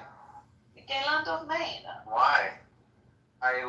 This is where I live. What do you mean? Why This do is you where live you where go you to live? stop it. I mean, you had a choice. You picked Maine. So David, you're like an 8-year-old child with Down syndrome. No, it's not good. I mean, you could live in, you can live in New York, you can live in Florida, Texas, California, but you took Maine? It's curious. Well, my uncle had a brain injury and my parents were here. That's the best insult, David. You're like an 8-year-old with Down syndrome. David's a good-looking guy. Not as good looking as you. That's very gay, Simon. I don't think that he's looking for your. I don't think he's looking for your. He said it's called the compliment. He said, "Look, Yeah. I'll take all So compliments." I do want to point out my PTR. Telling him that he looks like a fucking 8-year-old Down syndrome. Look at this quote by Osho. It says, "If you love yourself, you love others. If you hate yourself, you hate others. In relationships with others, it is only you mirrored." You think there's any truth in that? I think that's amazing. 100%. So who on this app? That's why look at all the socialists. They all hate themselves, and as a result, they want to see the world burn. Fuck them. That's right. You know. That's right. If I can't be happy, you can't be happy. And they're bad. So how do you transform yourself from being a self-hater to being a self-lover? You just need to let go. You have to love your problems. Your problem. Anyone else's problems, you have to love your problems. No, you need to take responsibility of your problems. That's number one. But number two, you need to let go. Oh my God, Simon. But number two, to just don't yell at Why are you guys retarded? Like, you can't help yourselves in jumping into when someone else is talking. What's wrong with you? David, are you going to be in Toronto on Wednesday? No, I'm going to golf with Kitover on Wednesday. I got John Fakori coming up. I thought, Oh, you should go, David. Go meet Faruqi. Plus, Caleb is not inviting you yet. So I tried to text you, Gay, but you don't respond about Where did you try and text me? yeah, I'm here. About coming up to Toronto. Don't you think it's a little gay that John Fakori sits there and, does all his talk therapy in a Bitcoin room? But he likes to do it. So people That's love gay. it. Yeah. I mean, he reveals a lot of stuff on there that, is kind of private. And, I mean, You should see me. You should see how much private stuff I really You're zero private. Yeah, I know so much about him at this point. Your story, your telenovela story, was the reason why I stuck in the Bitcoin rooms, because I wanted to come day after day to hear what was going on in your life. That's how you get to you want to how does it end? That's how I got hooked in the Bitcoin room. Yeah. I'm glad you enjoyed it. Other people didn't. But man, the other day when I came in, wow, was that? I heard it got a little feisty after I left. Oh, it was horrible. Yeah, apparently my life got threatened. They were gonna try and. No. That's No, what your Dave life told didn't me. get threatened. No. It was just, he kicked you out, but that was it. And then, he just said that he didn't like it when other people are kind of like befriending you, whatever. I don't know, dude. I'm not That's part crazy. of the drama. But Yeah, he that's went, crazy. he was just like, ranting, but he never said anything about your life or like he was gonna kill you or anything. No. That's apparently it got worse. Like Antonio and him, they're trying to dox me because they're gonna find me and try and. Antonio? Yeah. Why? Christian, why did Antonio's a good guy, dude. why did they have such a hard on for you, Christian? Like, I feel like you're not. You need to up your troll game, David. Like I'm getting like threats. Apparently if you even don't remove me as soon as I walk into that room, you're dead to that person. You can do that's so ridiculous, bro. Like, why are they acting like that towards you? I don't care. I don't play into those things. And I sat like I've been hours in the Bitcoin room and hearing Christian speak back in the day. Like he never said anything like at all combative. He said, "Can we get a room title change to Super Friends and Friends for Life?" You can do whatever you want. Yeah. But Gay, why don't you just let it go? I mean, that's a perpetual room that goes on for 24-hour cycles. It's a you problem, isn't it? What, the Bitcoin room? Well, I mean, if they're threatening his life, I mean, that's more their problem. No, nobody was. Hey, that whoever told you that is bullshitting because nobody was threatening your life. I don't think you weren't around the whole time, but like Dave. No, I was there for the whole rant, and then I left because the whole it just got very quiet and like a very weird vibe. So I was just like, oh fuck this! I just went to do my room. I think it went on for like an hour of them like being upset and Nah. It was more like 15 minutes, and then the room got very quiet, and people were just trying to avoid talking about it. Yeah, but I think what Christian's saying, oh my God, shut the fuck up! I'm gonna kick you out. The last time you interrupt me, I swear to God, David. So I was there for like 15 minutes, and the whole rant happened, and yes, a lot of people jumped in and whatever. And he's like, what's going on? And he got very angry. And then everything got like very quiet, and people started like trying to change the topic. And that is when it just got like a weird vibe because it felt like people were trying just to like deviate the attention from the quietness, and try to like put the room back into normal. And that's when I left because it just felt not authentic, and I was like, oh, I don't want to put up with this vibe. And so I came here to open my room. But it didn't go unless you're talking about some other time that they were talking about it, that's different. But that day, that specific day, it didn't go for 1 hour. Nobody was threatening your life. And whoever is telling you this is just to stir the shit. I'm not saying that they might not be giving you true information, but I think that some people thrive in drama, Chris, and so you need to also be smart and not and take it with a pinch of salt everything that people tell you. I don't really care. No one's gonna hurt me. But it's just I do find it funny that I have, without even doing anything, I just have this much effect on them. Welcome to the club, Gay. Yeah. I can just ask Dave what he's planning for dinner on Wednesday. And fuck, it's been a month since I got in a beef with this guy, and he still can't let it go. Well, I think that you guys should try to look for a way of getting along together again. I mean, like, people say things, you say things, he said things. I haven't said It's like, let's try to be adults. Let's try to be adults and get over it. It's just fucking Clubhouse. I think Christian is the adult in this history. The other guy is like being a thing. No, David, because Chris has also done shit or say comments that were meant to jab Jimmy and to trigger Jimmy, and so Jimmy got pissed off, and he was in his right of getting pissed off as well. Jimmy started. The problem is that maybe it went a little bit too far to a point where they cannot be in the same room. Well, because that's because they were pushing around him.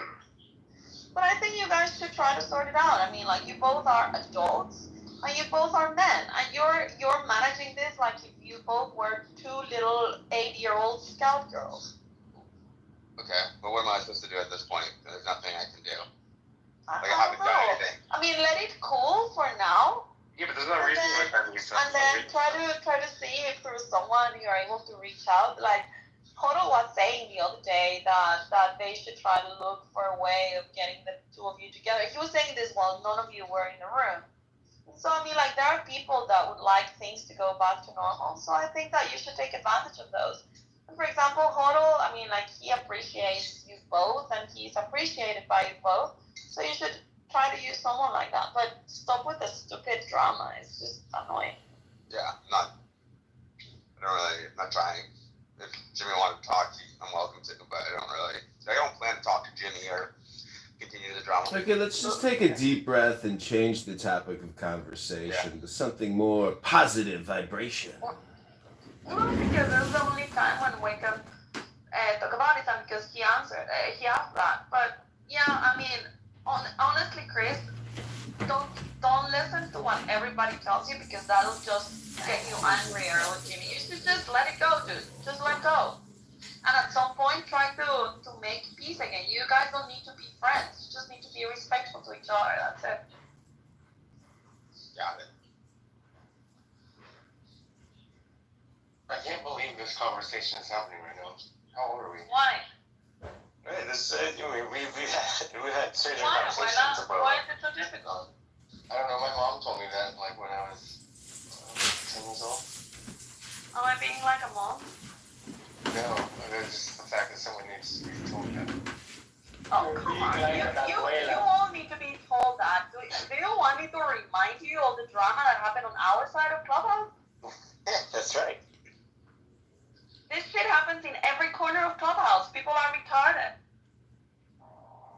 I love that there's two Anons in the room and I'm not one of the Anon. Really? You're not?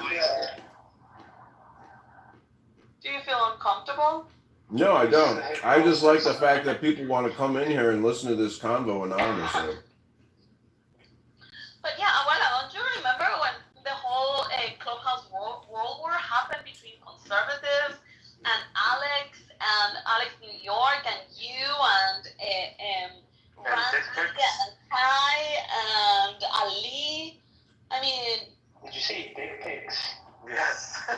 You all are retarded. You all fight... Everyone fights for different reasons. Everyone fights. I won't say who, but somebody said Get shit out of it. First of all, the government and religion are separate. I think I have dodged a lot of these fights. I only had my own drama, but it was like... I thought you were going to say you're talking about the picture. That's what I heard too. And then she stopped midway saying the dick, and then... I've only received dick pics from the gays. That's pretty straight up, I'm not gonna lie. And it's not theirs. No, I haven't seen yours dicks. But Pussy has sent me dick pics. You have sent me dick pics, and I don't know why you guys send me this stuff. It's like this is an ex person. Check it out. Yeah. Yeah, but I don't know. I've never played this side against side drama in Clubhouse. So Issa, do you think But I always do the same role. Like, don't get me in your fucking shit and just get into a room, make peace, sort things out, and then come to my room. But don't weaponize me. That's me. That's always what I end up telling people.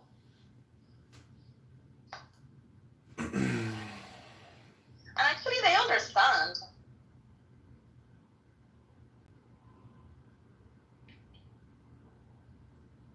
I think that if this were Big Brother, I would have won it.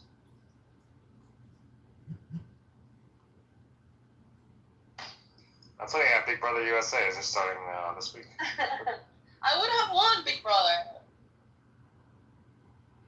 Well, welcome back everyone to the world famous Issa Club. This is your super clubhouse friends, hosted by Issa. Have you ever seen the show The Circle? On Netflix. It rings a bell, but I don't think I have. I have heard of it, but I haven't seen it. It's like a low budget Big Brother, but I'm pretty addicted to it. But people can go in as a catfish. I feel like now that I'm an Anon, I feel like I'm a catfish, and it feels like I'm on The Circle sometimes because you can get blocked and stuff like that.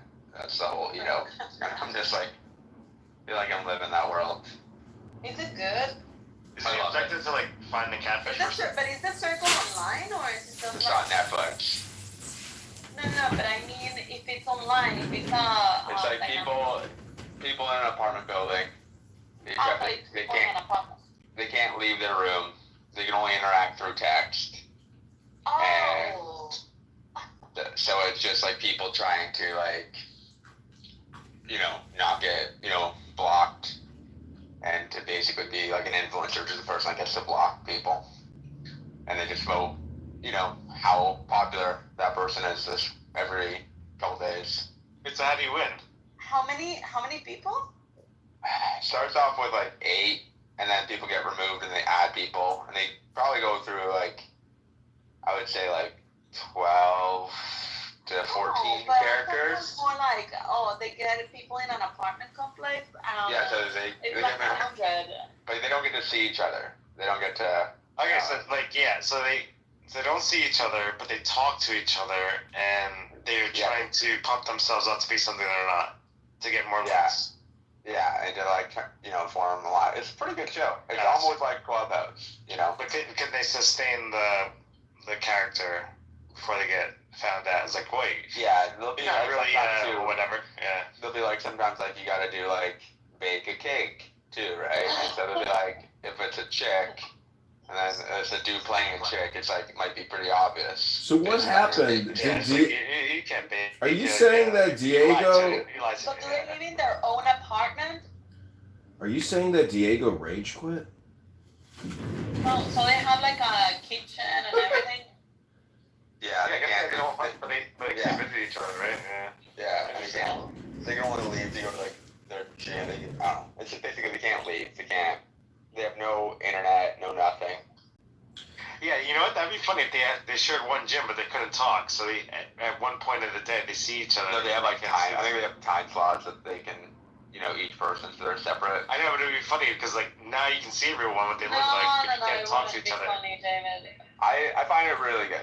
Like, Is anybody here going to the gym today? I will give a look. Circle. Okay, I gotta check it out. How do you win? Like, how does it end? You go to the gym and break a person who sweat. gets voted the highest at the end wins 100,000. But like sometimes there's a lot of strategic voting too, right? So sometimes like not the most popular person wins because people are trying to not vote for the popular person because they're trying to give themselves a better shot. That's fun. I like that. So it's all tactics. I guess I gotta watch it. Yeah, I heard people it's a strategy game, but then also some people play with strategy, some people play just based on their. I got a question I want to ask. David and Gabe, what are the last 2 books that you read? I don't know, man. It's been like 10 years. 10 years since you read a book. Wow. What about you, David? 10 years plus? I don't want to answer that question. All right, I've confirmed something. Let me put it in my spreadsheet. Please hold. Okay. Just right now that it's called in Spanish. I'm reading this time in Spanish. It's called Deja de Ser Tú from Joe Dispenza. I think it's like letting go of yourself or something like that. It's called. So Christian, I got to check out that. Okay, because like I said, multiple people have talked to me about it, but I've never bothered to watch it. But I guess you gotta watch it. Abuela, what was the last book you read? Or Simon, what was the last book you read? I started reading Green Lights, which is a book that. Oh my God! That Bart bought for me. You've been starting to read Green Lights for like a year. I gave it to my mom, and then she hasn't given it back to me. So. Where is it? It's at her house. Simon, so what you're about not you? starting to read Green Lights. Let's just move on from Abuela here. Simon, what was the last book you read? Applying color science. Let's go. Let's go. So you studied That's the also the rainbow? last book I read. I'll use Simon's answer. Is this Congress guy the guy that like tapes the Bitcoin rooms? Is that the same guy? Yeah, that's me. Do you have any is there any stats on like which characters your audience likes the best? I mean, I have my personal favorites and also my personal dislikes, but you know, it's irrelevant. Tell us. You might have It really doesn't matter. I mean, I've listened to the Bitcoin Room for years, and I've been recording it for years, and I've even wanted to dedicate like specific recording studio time just for the Bitcoin Room because it is one of those 24-hour cycle perpetual rooms, and there's only like 3 or 4 of those on this app. But that takes the cake for being probably, I don't know. It's a winner of a room in my opinion. It gets the most views on YouTube. No, just like what people say in there, and then the amount of silence also in the room. I would say that the Free Britney bitch, the the trans guy in there who is very vocal. He's one of the best characters. Chris Crocker's in there. Whatever its name is very Brittany, yeah, Brittany. Brittany's bitch, whatever her name is, his name is. It's she or he is extremely obnoxious sometimes, but there's a lot of super obnoxious people in that room. Would I be But considered it's all obnoxious? trolling. It's not that people are, well, I want to take it as trolling. No. Maybe there's a lot of truth in it. Is the least obnoxious person in that room. Cool. Which would you say is your favorite character besides me in that room, Edmund? You're like you're like a little nothing in that room compared to the super users in that room. Well, I don't know. Actually, I've made my way to the top. Very well received there. You see, British John. You're needed desperately in that vacuum of a room as a woman and having, a lively voice. Like, you give people so much joy in that depressed room. Fish? Is Fish one of your favorites? Fish? I've climbed. It doesn't matter. It was a joke, you douche. I don't really care Who is about. your favorite character there? It's not about the individuals. It's about the totality and the collective of the individuals. I know, it is a but I wide want to know who's your diversity of favorite speakers. character. Yeah, gun to the head if you had to pick one. It is not fat British Hodel. I think it's the American Hodel guy, whatever his name is. American Hodel, yeah. Yeah, he's What he's about got. Dave? Is it Dave? Is Dave the boring Canadian? Yeah. Yeah, he's so. Oh, he wins the ultimate prize for super boringness. Fish is always entertaining. He always speaking. But what I don't understand is see that to me, the content to me is more valuable than even the Bitcoin. It's because it's like watching Seinfeld. Clubhouse is like Seinfeld. I mean, it's just this group of people that get together in a house and have their funny Yeah, the Bitcoin discourse. room has a good dynamic. I like it. It's also the super cringe when you hear people essentially doing this country club type demeanor, and their lives are in shambles. They're divorced. You can tell they have a lot of anxiety, but they keep projecting this aura of wealth, which is just a ridiculous way to communicate. I mean, it's just so fake and stupid and anti-intellectual or anti-academic. I do like the conversations about restaurants and watches and shit like that. I love the rich guy hours. It was it was like things. When they just talk about being rich. I like those combo. I like listening to it. I also enjoy the conversation of how they don't make. The morning show is good. I feel like I love when they just exude their dominance over how foolish they are. Love that. It is I real. also like it when they kick out the inspired. Let gay speak. I feel like they've had the conversation and they don't make good comedies anymore. Probably 130 times. They talk about. I don't know if you guys have been in the room, but that conversation gets done over and over and over. It's the same kind of conversation about restaurants, maybe 100 times. MSDR. See, that's why it is an interesting thing to record, because when you hear people talk about technical capabilities of crypto or something versus just this rich sailor, it's like this weird cult. It does seem like a cult. I like those guys. I really do enjoy their company. Which guys do you like? Excuse me. Oh, you always first, honey. I do find it. You get some people who are in that room who are kind of have actual different opinions, or people who are have an opinion, and then there's so many of them are just followers and just kind of go where the crowd's taking them. It's a very interesting dynamic. Yeah, there's only three people I like. Obviously Christian, Fish, and Sam. Those are the only three people I like in that room. Well, it meets the definition of a cognitive disorder room because it's essentially all or nothing thinking, meaning that Bitcoin solves everything. I mean, that is the definition of a cognitive disorder. But it does. Well, see, that's not necessarily true. It's also a little bit like when I was a juvenile or young, I wanted to gather information or like secrets on how people are making money so I could clone them.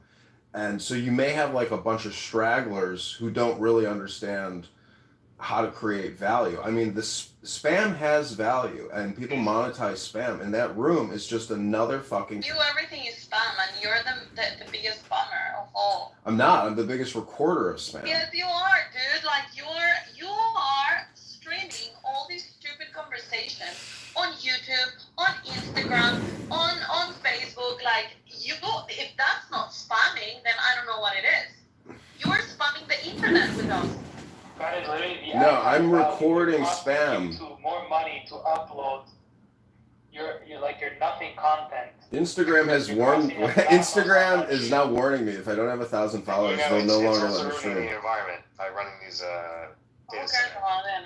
But from the amount of communication produced by these brains, if people were just to read books and start educating themselves instead of talking all the time, like the IQ would rise. But IQ is not rising amongst the speakers on Clownhouse. Okay, tell us the truth. Does someone pay you to do this? Is the FBI behind this? I know, you'll have to talk to Amir and Edward in the Dearborn FBI. Yeah, I cannot hear his answer. He's not allowed to answer. I said you'll have to find out, whether or not the FBI. I don't. Did you hear? I mean, what happened to Amir? No, what happened to him? Oh, you called the FBI on them. No, I posted it on X and encouraged other people to call the FBI because I believe them to be potential terrorists. Yeah, tell us that we're interested. And everybody shut up. He got arrested for trespassing. When? What? I don't know, like a week ago or When? something. But It had nothing to do with me. I'm just here literally spreading fake news, gossip, misinformation. Hold on, Simon. Report the news about Amir. It's not really that important. Yes, to us it is. Isa, you're interrupting Simon. Simon's got to do some color adulteration so he can make enough money to take his beautiful girlfriend to a nice Italian dinner. Wait, Edmund. I do make enough. Edmund, tell the story about Amir, and is it true that he got arrested? No, I had nothing to do with it. He got arrested for something else, and I don't know how to understand. How does a blind guy manage to do all this? Well, it's not blind. Edward is blind. Edward is the. Oh, Amir's the not blind. Okay, Amir. my bad. Amir is something with Amir powers. is just old. He's like 78. Yeah, I get that. And it's really, I love when Norm comes in and rattles his bones and he has his brain starts popping and then he gets exhausted and he says, fucking Norm gave me a headache. I like it when he kicks into the audience and like, oh, So what? You go down there, Norm. You down there. You time out. Good boy. That's what he says. He's like cheating like a dog. So stupid. When did the arrest happen? I don't know. He said like a week ago he got arrested for trespassing or something. Oh, so it has nothing to do with the clubhouse then? No. I'm just harassing them, and I don't think anybody's probably called the FBI on them, but I wouldn't call what I'm doing harassment. I think that just those rooms go long into the night. I mean, I go to sleep and I close my door and keep the AC on, and I just live stream that room for 8 hours. It goes till 6 a.m, and How can you stand it? I don't listen to it. I go to sleep. But Can I what? get a link to the quiet room? No, I'm not really. I don't have those. I don't have anything labeled. Into the rooms now, so it'd be nice to. You mean when Anon is streaming them? Yeah, just follow his YouTube and he streams them there. No, you should probably just get Anon or get a new account and then get Anon. Actually, yeah, because when you get Anon, nobody can kick you out. But you may be blocked, so you probably can't get in. So that's if you get a fresh account. First, he needs to get a new account, and then that account use it only for anonymous. Yeah, and if you want to. With that anonymous account, never go into anybody's profile, like checking their profile. If they have Plus, they can view you. Then they can block you. If I am blocked, but I get in the room first and then go Anon, is that? No. If you wanna, yes. you should start filming their rooms and putting it on YouTube, and then you'll get the double satisfaction. And then, see, this is like next level Don't mindfuckery give and him psyop. ideas. Do it, try it, You're live gonna it. make the drama worse. I mean, you No, think. no, but listen. Once the people are in, you cannot get in if they're blocking you. But if you upgrade this account, for example, and you become Clubhouse Plus, then you can get in the room early, be as anonymous, and then they cannot kick you out. Listen, people have said so many stupid things on this app. If everything that everybody said was chopped up into 15 seconds and you were identified on YouTube or other platforms, it would be so. I mean, some people might like it because they're so vain and egotistical, and they're like, this is exciting because it produces dopamine. But the truth is, if you were to record that Bitcoin room over a 3-month period, people say the most insane, stupid shit in the world. That like there is this surveillance capital economy to making recordings, but for the most part, it's so stupid. I mean, there's no real intelligence or any high value information being exchanged on this app. You're like a broken record. You always say exactly the same thing about it all the rooms. Yeah, it's like it's hypnosis what you're doing.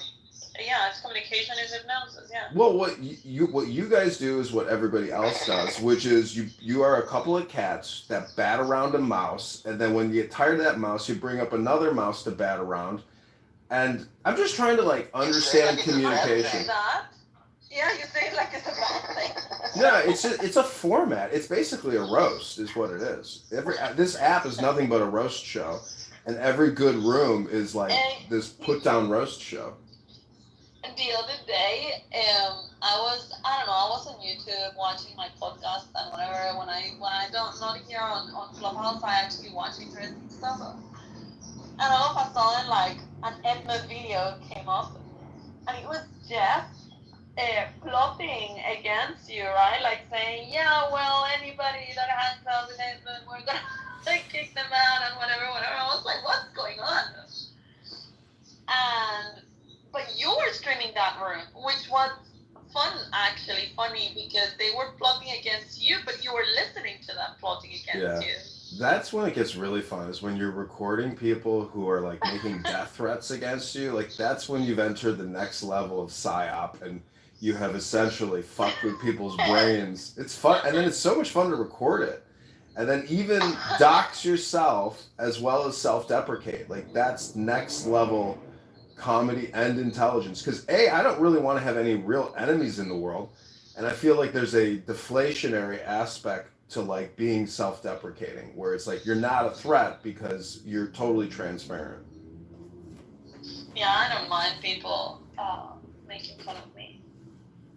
I am self-deprecating, and that has been actually my best shield against everyone in Clubhouse. That's the reason why nobody really triggers me, or they don't try. I mean, a couple of people have tried, but when they can't, they just stop. Yeah, I feel like I'm 42. I've heard everything ever that could ever be said, against me or lobbed against me. Like I've heard it all. Like there's no new insult where I'm like surprised. What's the best one? I mean, being bald, I'm always attacked. Bald is like the first thing people lob at you as an insult.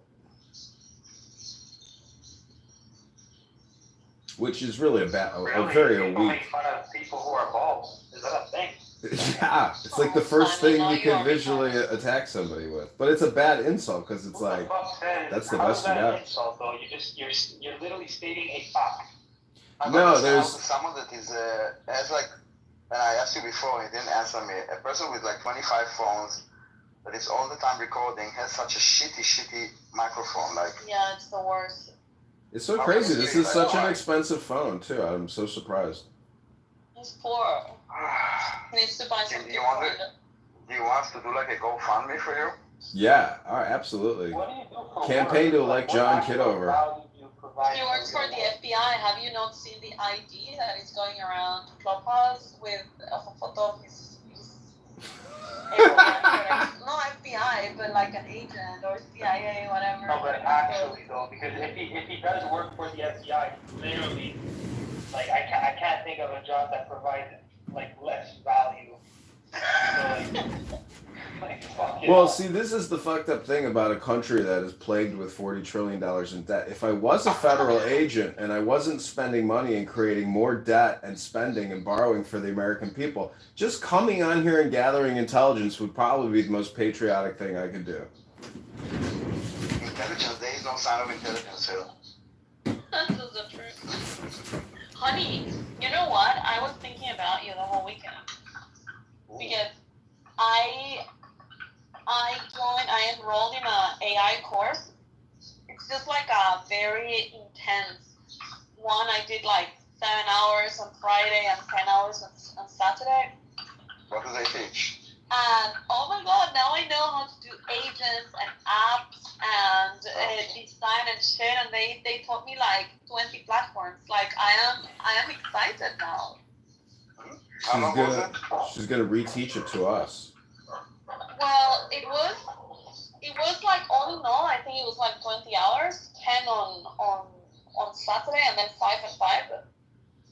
But I didn't take yesterday's one because I had to go to a football match. See, Daniel, I wanted to tell you. Nothing. Well, usually they charge like 400, but I got a code, and so I joined for free.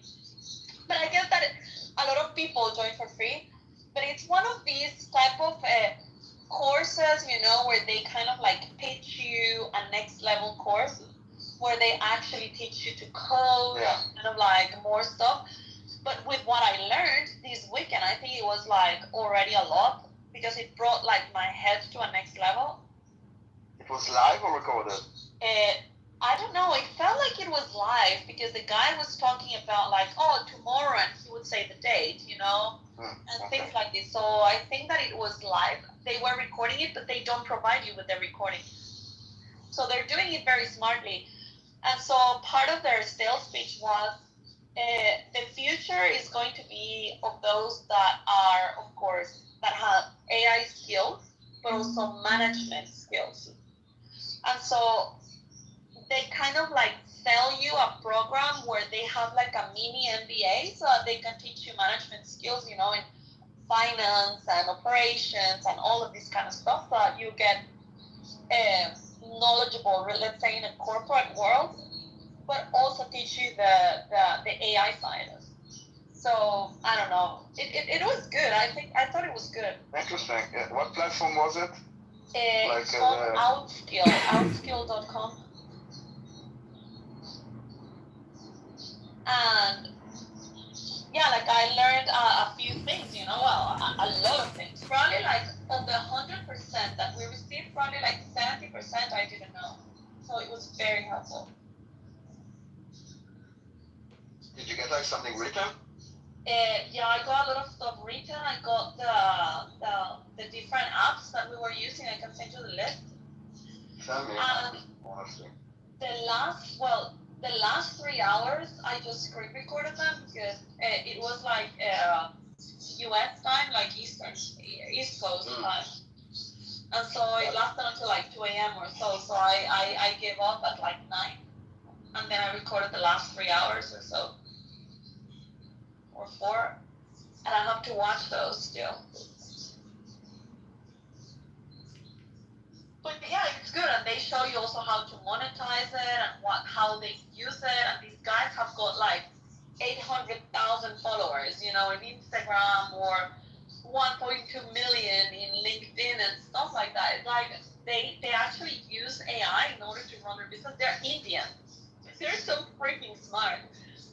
It was just hard to put up with the. Caleb, That was the most difficult I part. want to ask Caleb a question. Caleb, how do you think AI compares to the Torah? Not even close to as good. Why would it compare to the Torah? Because you're talking about intelligence, and what do you think wisdom is? AI is about processing intelligence. It's not that it's intelligence in its own.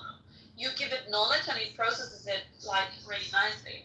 Well, what I'm trying to point Let out. me just say this last thing to Daniel. So the course that they're selling is like $3,000, but they give you access, like 1 year access to like 15 subscriptions as well of all the different tools. So when you sum, and I did this exercise, when you sum what each like Claude and ChatGPT and so on, when you sum what each of these costs per year, it's actually close to 3,000. So for 3,000, you're getting access to all of these apps for 1 year, and the knowledge and whatever else they give you. So it was good. Yeah, it sounds like you're almost sales lady for them almost. Yeah, no, I mean, I didn't buy the next course, but I actually was thinking about like the whole structure, how they're structuring it, because I think that it could be inspiring for a business idea. And so I was trying to break it down, and I think that they did it very, very well. Nice. And if you look at their website, it's also very professional, very well done, very just looking. all done, of course, with AI. I learned also how to do presentations in PowerPoint with AI, but like proper, cool, nice presentations. Ponzi scam. Welcome to the 21st century. I know, you and I have been talking about this for a long time, but I have never really made the jump. And this weekend I was like, yeah, I have to give it a try. I don't know, my slide deck skills are pretty on point. I don't know if AI can do better than me. Well, how long does it take you to make it? Well, we have already a template that we use for our. How long does it take you to make a with the template? Slide? With the template? Maybe half an hour at the most. Half an hour, 20 slides? Like 1 minute a slide? No, it depends how big the deal is. It gets complicated. So, but it's still But yeah, these slides determine a couple $100,000 to $1 million deal, So exactly, and this thing, what if this could do it for you in 10 minutes? I'd rather have the personal touch when it involves that much money. I mean, if I was going to do a presentation for to convince my parents to do something, maybe okay. Yeah, well, this is a proof that you don't get it and you don't understand, because what I saw over the weekend was a proper, full-on sales pitch and for fundraising. It was amazing, and it was really good with graphs, with analysis, with financial projections, with everything. It was mind blowing. Well, no offense, Caesar, but you haven't seen one of my decks. Yeah. No offense, David, but I have worked with private equity worth 150 billion. So yeah, I have seen. Very good. No offense, but we do. Can I see your deck? I don't know how to answer that question. Yeah, show us the deck. No. Do you have a big deck? I mean, the last deck I did, it was maybe it was 25 pages, 30 slides. Can you send us a deck pic? With all due respect, Yeah. David, like I said earlier, you're an 8-year-old with Down syndrome. I'll send Christian my deck and he can tell you. Daniel, I also learned how to do, and I didn't know this, and this was probably basic, but how to do a screenshot, but of the whole website. So like a scrolling one? Huh?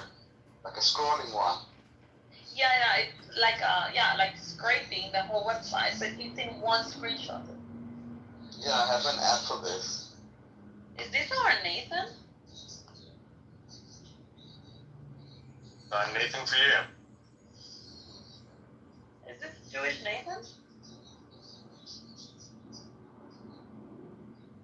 Anyway, so yeah, it was a really cool course. I think, he's not our Nathan. No, he has abandoned Clown House and gone on to far greener pastures. Yeah, he's in, what is it called? He says, ew. Oculus. He says, ew, gross. You still talk to those people? Who, Oculus? Nathan. Who is those people? I think he's talking about Clown House people. Did you have a link to this AI course you took? Yeah, going to skills. $300. It's what? I'm saying for $300 for him. Instead of 1,000. It's We can process 1,000. Can you give my friends a family Oh my discount? god. You can see all of it in outskill.com, but I will send you the link that I used in order to register. Maybe it still works. I don't know. It was like a code for free registration, or maybe, I don't know, as soon as I see a new one, because I got it by accident. I was watching, I think I was watching a podcast that I was watching Giffen. What's his name? Constantine Giffen. And they have the code there. Yeah. Oh my god, did you guys see the interview with Candace Owens and Nick Fuentes? No. Why would I? Because they're saying outrageous things, but I haven't found the full interview. Because that bitch is charging to watch the interview. But I want to watch it all because it's outrageous, everything that they're saying. How did she become popular, Owens? She's black. She's black conservative, I guess. That's true. No, but she's really good when it comes to race things, and she's super good. Right. There's a girl in a Mills room called Wednesday, and then someone told her that she's racist. How can I be racist? I'm black. Yeah, that's nice. I had to realize I thought she's stupid. Well, I mean, if you say kill Whitey, that makes you racist. Of course you can be racist. But isn't that I like saw some some black of- people have like a definition of racism where they have to be in a position of power to be racist? Yeah, the oppressed versus the oppressor, yeah. But that's She's an American. I can tell you some of She's what's. in a position of power. That's right. If you're an American, then you already have a position of power. Exactly. These people say, what Chris is saying is that these people say that you only can be racist if you are in a position of power and you can discriminate on others. Therefore, black people cannot be racist because they don't hold positions of power, so they don't have influence and power on others. So I can be racist on Arabs if I don't have power on them? No, you can't. A poor white person living in the United States has more power than like poor She's an white American. person living in Siberia or something. Yeah. We're going to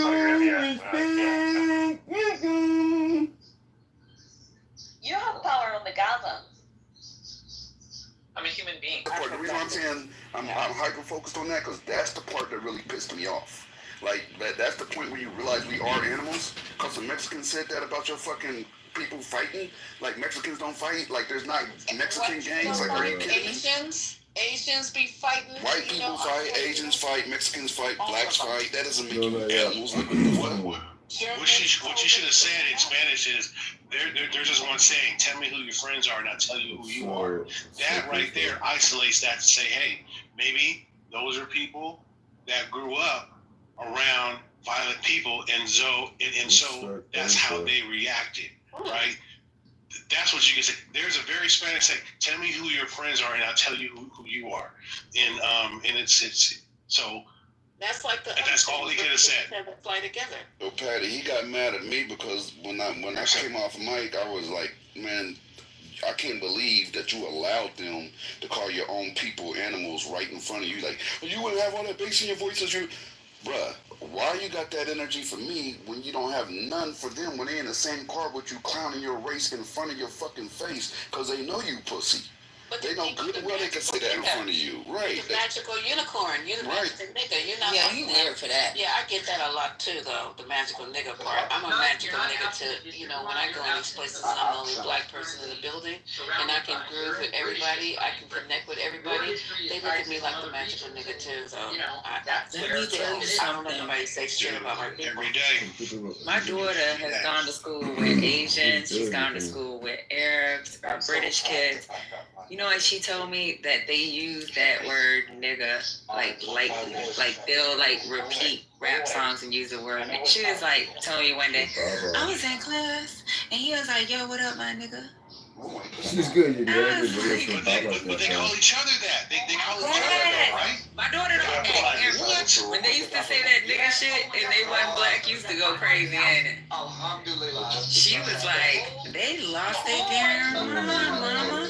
I don't even say that word and I'm black. I was like, she said she didn't like it. She used to have to correct them. But it was like normal. That was normal culture for them. Like, yo, what up, my nigga? And I'm talking about British kids, right? She went to a British American school. She went to an Asian school. They did that. You know, we accepted. No, y'all do that shit. I'm not gonna let y'all slide because you call each other niggas all day. I hate that shit. I'm in Costco and Hispanic people are in the parking lot collecting the bags.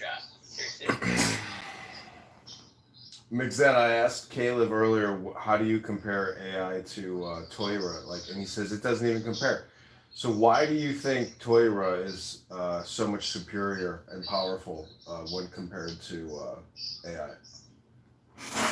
I mean, I would say that about probably a lot of great works of literature are superior to AI. AI is a tool. Like that's what I was trying to tell him. AI is a processor. Torah is a knowledge. You're like asking me what's better, a hammer or a carpenter, right? It's like a weird mix. Like, yeah, the AI can put together a bunch of text real fast. It can't write Shakespeare. It can't write Plato.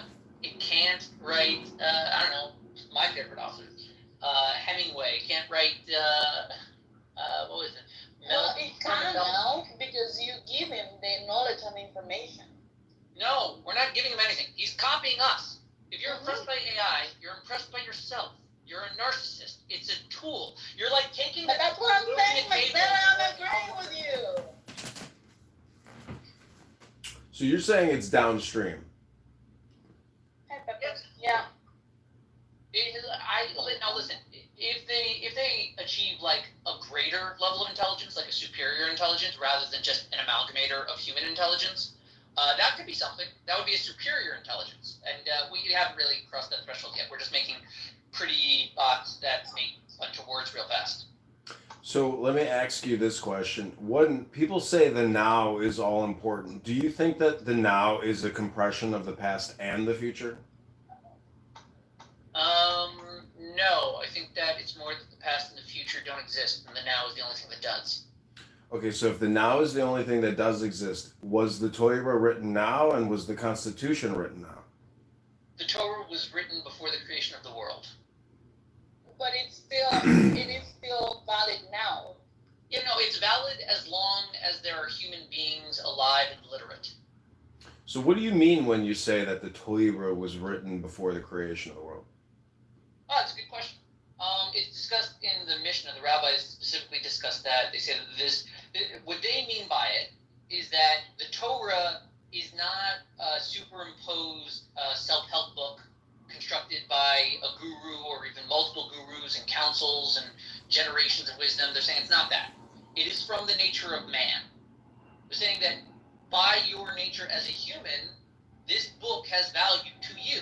That's what it means that it's innate in the universe. And it only has value to you as a human in this universe. It's a book for how humans live here, that humans can read here. That's what it's for. So is it just a self-development tool? For humans. Right.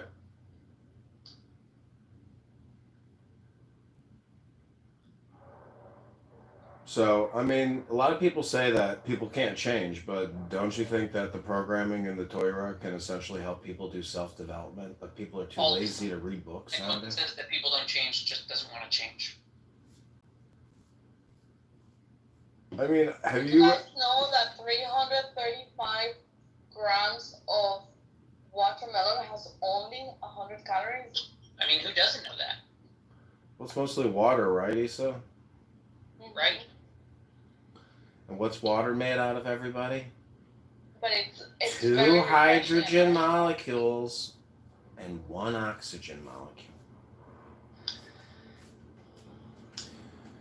molecule. So, is there like a mystical approach to Judaism that all these Jew haters are missing? Yeah, there's tons of mysticism in Judaism. So why don't they acknowledge it or even recognize the mysticism in their own religion? it's like asking Simon. He's not a Jewish hater, but he's missing all of it because he's an atheist. Simon is a pragmatist.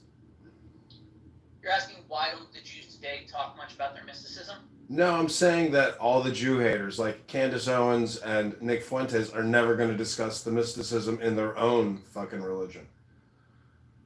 Yeah, they won't do that because that would make them hypocrites. But I don't think they even are aware of the mysticism in Judaism. It's kind of hush-hush. Yeah. It's funny because it's like... Well, they claim to be because they say Christ is king.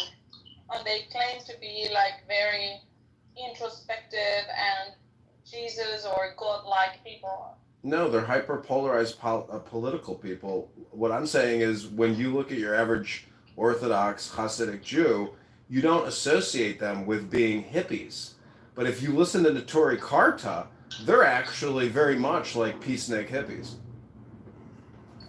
Oh yeah, absolutely. There's actually a whole interesting Ed, you might know about this, right? There's these like Hasidic raves. They're like breast lovers, but they're also like these people breaking out of like skver and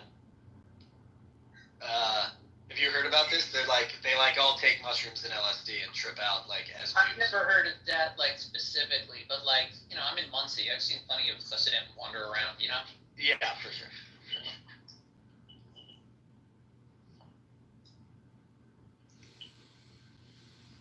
I have eaten 340 calories today. I don't feel hungry. But your body is eating the fat in itself. But don't you think that... I don't know what's going on with me because I've been like this for like, I don't know, a few days, and I think it's the heat. Maybe it's too hot. Or maybe it's keto. You know, are you doing enough breathing and stretching? It's so important to breathe and stretch. Yeah, I know. I do every day. You should do it twice a day. No, You know, I have given up my cheesecake for watermelon. Watermelon cheesecake?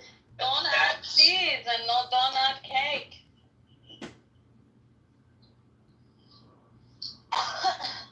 Constantly, like it's so hot out here, just eat watermelon all day long. So I wanted to ask, Yeah, it's so good for you. wanted to ask one more question about the mystical Hasidim. Do you think it's like a fine balance, you know, in like Israel between mystic Orthodox Jews and secular nationalist soldiers?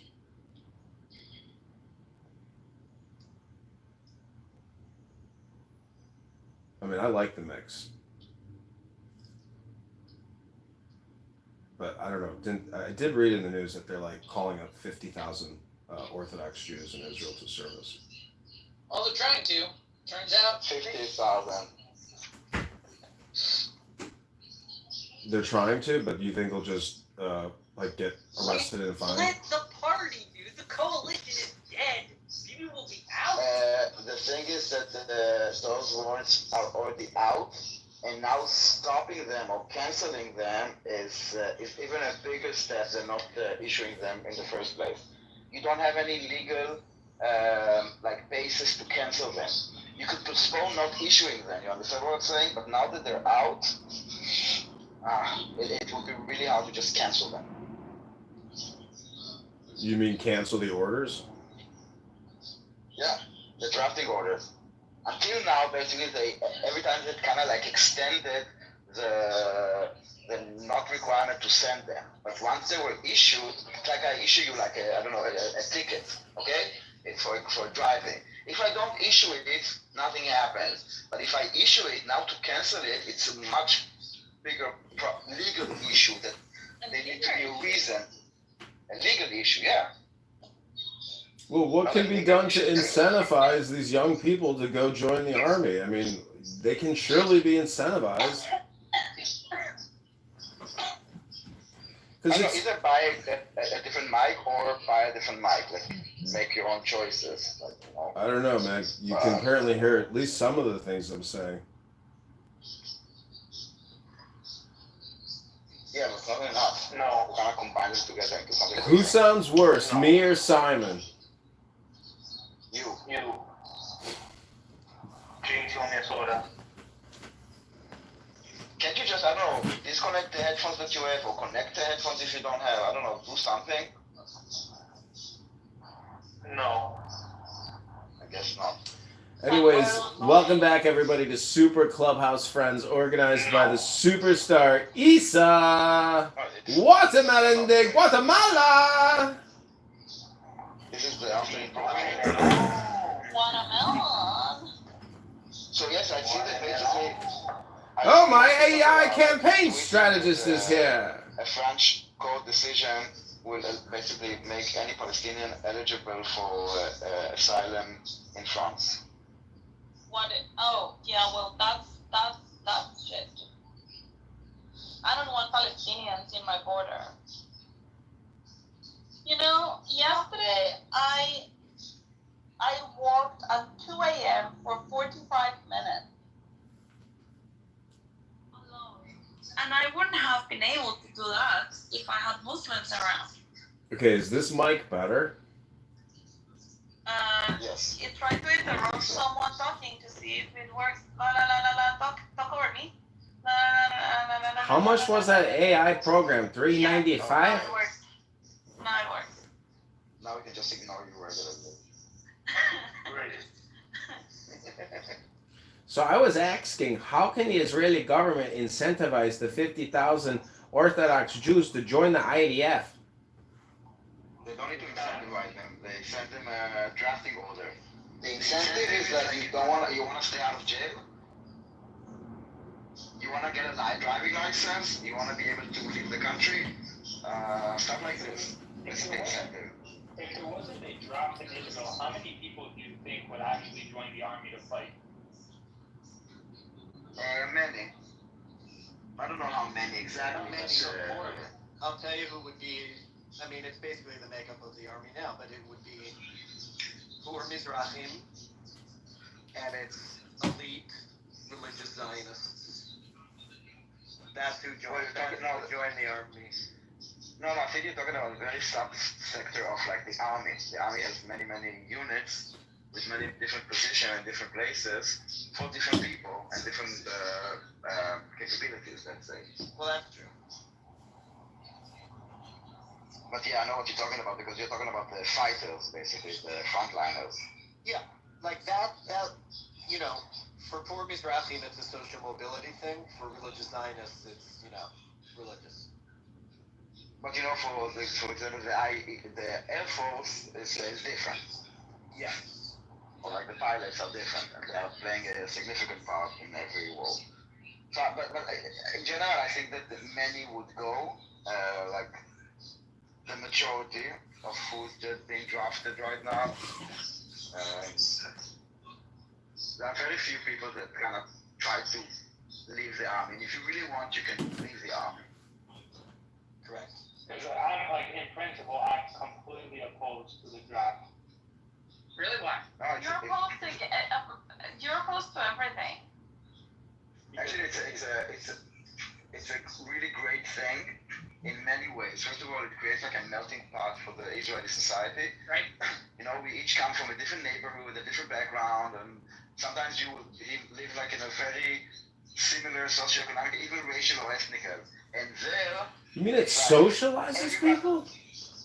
Everybody's equal, and people that you would never meet become your brother. Second of all, at a very early age, you learn the sense of responsibility, accountability, transparency. It matures you, and I do see this. So when I was right after the army, I went to LA, and I went to one of the colleges there for a party, and I saw people that were my age, and they acted like they were 17-year-olds. Right. Okay, and I was 22. And the third thing is that many people in the army, at the age of, let's say, 21, they leave as professionals of something.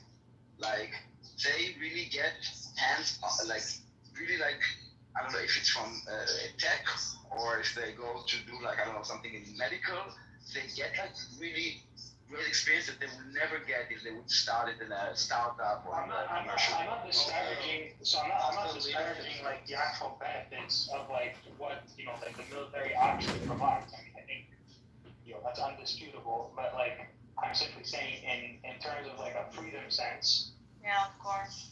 Like Well, this is I can tell you that I'm talking about specifically about the IDF, and we live in a reality that I mean our army is not like the United States. People like thank you for your service and stuff like this because you actually volunteering.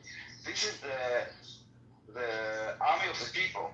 Like we are all participating in this project or in this notion of Zionism or Israel of maintaining it. The army is part of the army is part of the social contract of Israel. Exactly. I mean, social contract. I think that's an if you don't, I think that you are talking from a place of privilege, maybe, of not needing it. He's so far away from Hashem. No, privilege is not a bad thing. I'm not saying privilege is a bad thing, by the way. Yes, He doesn't love God. This boy's an atheist. Like Switzerland and like I don't know, like the Netherlands, that everything is quiet and boring and no one will attack you.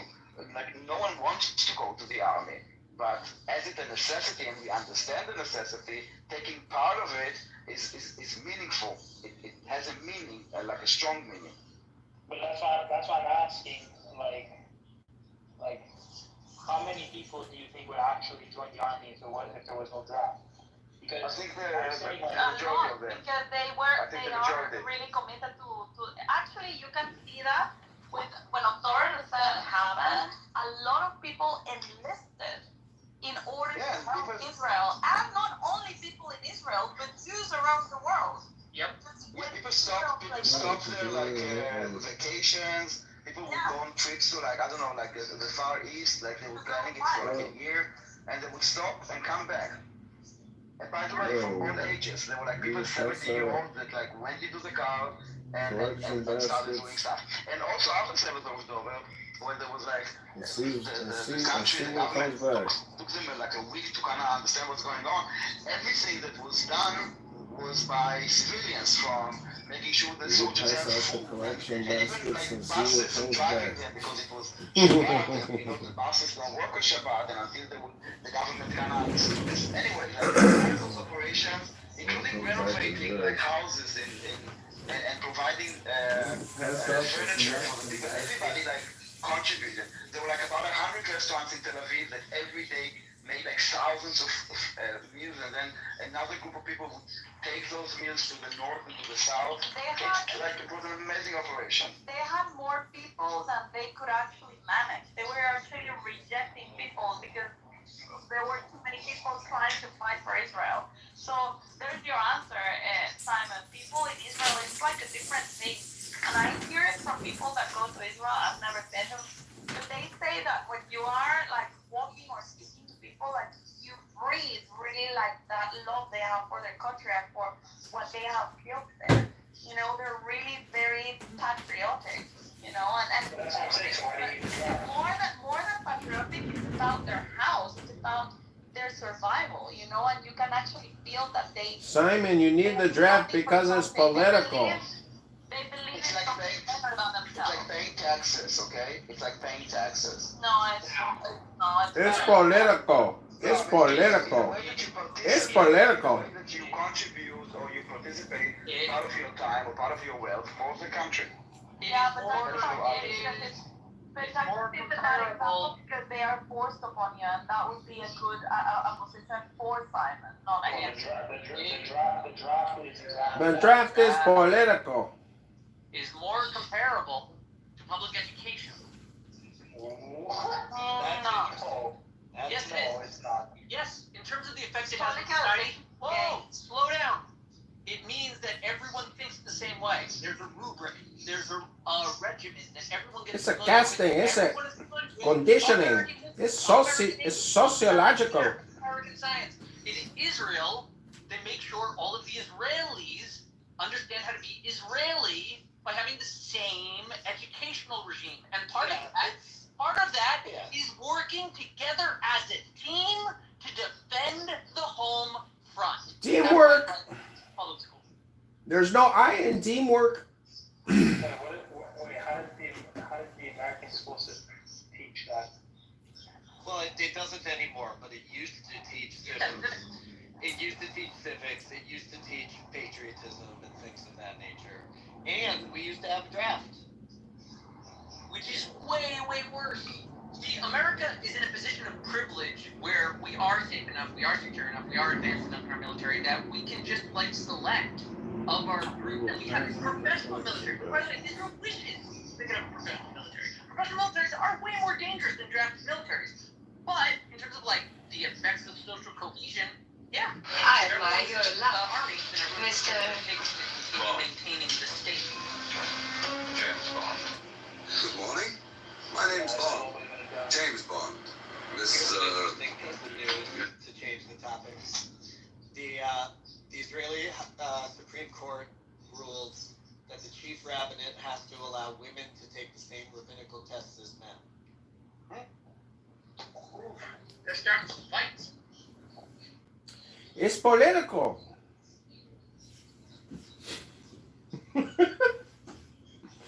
Everything is political. So Socrates said. He also said that I'm the wisest man alive, for I know one thing, and that is that I know nothing. But just to be clear, so you guys do believe in a draft, though?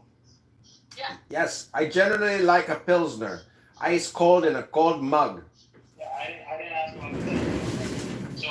So why do you want a draft? Because of the civilization. It's out of necessity right now. Well, okay, but that's what I'm saying.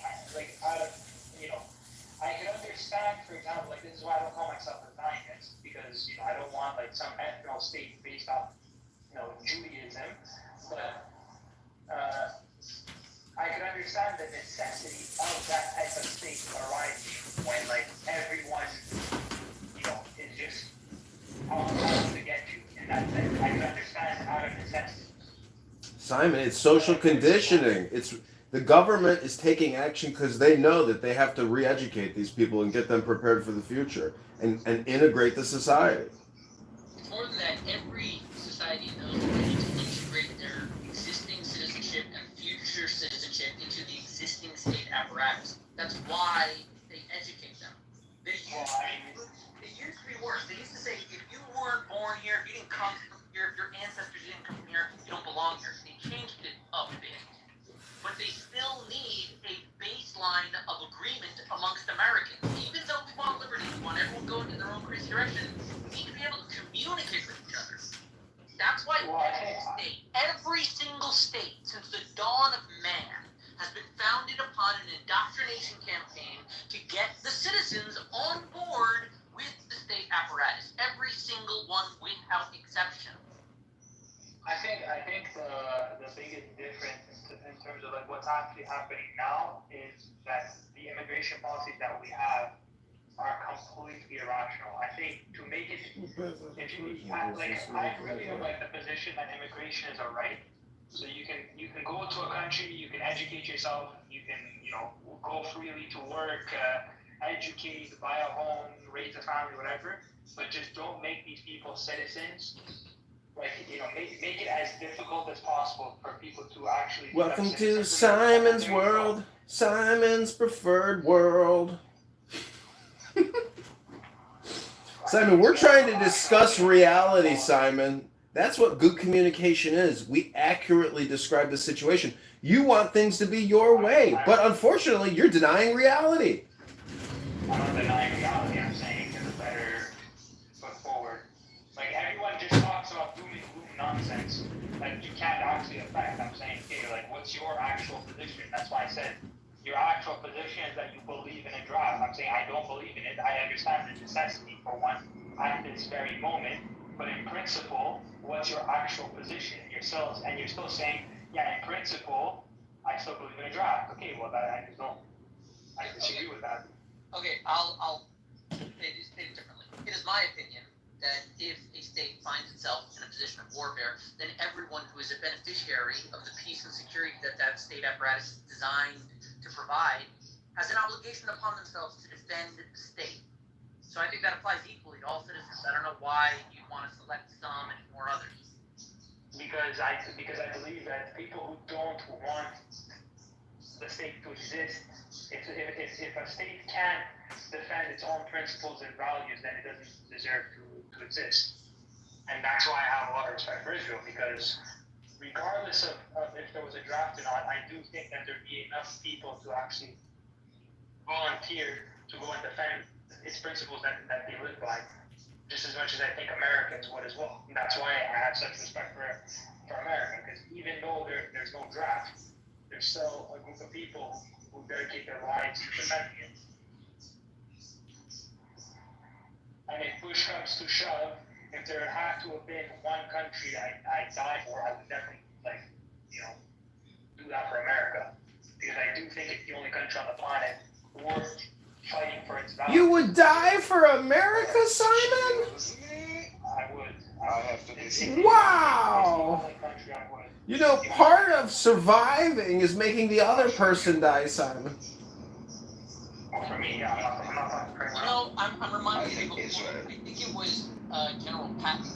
He said, no poor son of a bitch ever won a war by dying for his country. He won a war by making the other bastard die for his. It's called winning. I mean, even Daniel calls me a radical when it comes to... But I don't agree with the draft in principle. I don't agree with the draft in principle. Yeah. And I would die for America because I love what America believes in. Thank you so much, Simon. So interesting. The question of whether you would die. That is hardly like the put yourself in harm's way consideration. The real question is, are you ready to kill for your state? Yes, absolutely. That's when the people that tell you that they have the buses running on time, and they make sure the roads are there, and that there's cones put up when they're doing road work. Those people, when they say someone's coming to kill some of your neighbors, you don't just sit there and say, well, that sounds like my neighbor's problem, or maybe the government's problem, but not my problem. That's a misunderstanding of what you're doing as a citizen, I think. Well, then tell that to Daniel, because he thinks I'm a radical when it comes to war. You're a radical? Yeah, he likes, he wants to wipe out, basically to nuke Gaza. No, not to nuke Gaza. Relax. I would also wipe out Israel. You would wipe out Israel? No, Daniel, there's a big difference. I'm saying I morally sanction my government to do what's necessary. And for people to cry about how many people are dying is completely irrelevant. Damn. Simon, when you go look in the mirror, do you even see anything there? Simon, do you even see yourself in the mirror? Are you visible? Yeah, it's hard to miss my mustache. It's pretty... You have a mustache? You have a mustache? Yeah, I just shaved my beard. Oh my god. Is it like little baby pubic hairs above your lip? No, it's actually thick. It's thick? Yeah. You're pretty thick. Okay, what kind of conversation are you having? I don't know. You're the one saying you prefer to wipe out Israel. I'm just wondering how stupid you really are. Are you also an 8-year-old with Down syndrome? I don't know who you're what you are on the back end. I don't even understand. When did I get that? I'm just saying, I don't know your life circumstances. Are you a quadriplegic? Go and play back your stupid playbacks, your stupid recordings, and go and find where Why are you getting all fair? I've never seen Simon. He's got a thick mustache. He's a tough guy. He's a handsome, tough guy. He's got work to do to take his girlfriend to the Italian restaurant. Okay, a friend is coming over, so I'll check in later. No! I know, right? But why do I have other real life friends? Alright, Are you inviting him to Clubhouse? No. No. Why don't you show him your friends from Clubhouse? I want him to stay my friend. I want him to stay my friend. That's a very fair point. Pepe, what's new in your world, Pepe? What's the last book you read, Pepe? Pepe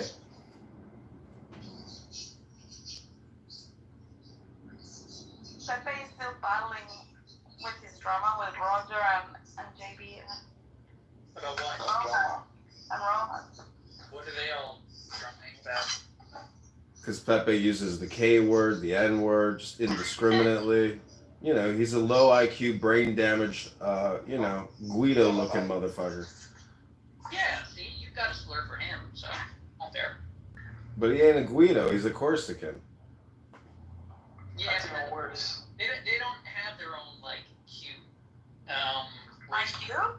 Maybe in France they do. In France, do Corsicans have a racial slur? I have no idea. Yeah, we call them terrorists. Not even joking. Like, people actually call Corsicans terrorists. Well, I mean, Napoleon did terrorize, so. Yeah, it's also because they're fucking nut jobs. So Pepe, I mean, I've listened to you quite a bit over the past few weeks and made some amazing recordings that go on for like 3, 4, 5, 8 hours even. I mean, where does your energy come from, Dr. PP?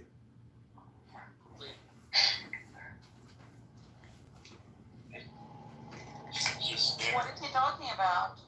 Oh, I'm just saying he's put on some amazing rooms in white America. Stamina. Yeah, where does the stamina come from, PP? PP? Dr. PP. Oh, call him PP. It's Pepe, PP. I don't really see how you can actually tell me that the way I'm pronunciating it is the incorrect way. Is that not true, Dr. PP? Pronunciate wrong. Are you sure Dr. PP is a bad pronunciation of PP?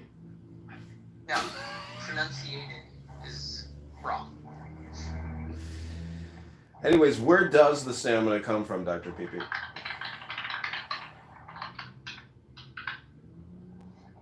I'm eating. Are you having yogurt? He's recharging his stamina. That's right, need that stamina. You don't actually lift weights anymore, though, do you, Dr. PP? I dare you. No, not really. Don't you think that maybe a reason for your low testosterone levels?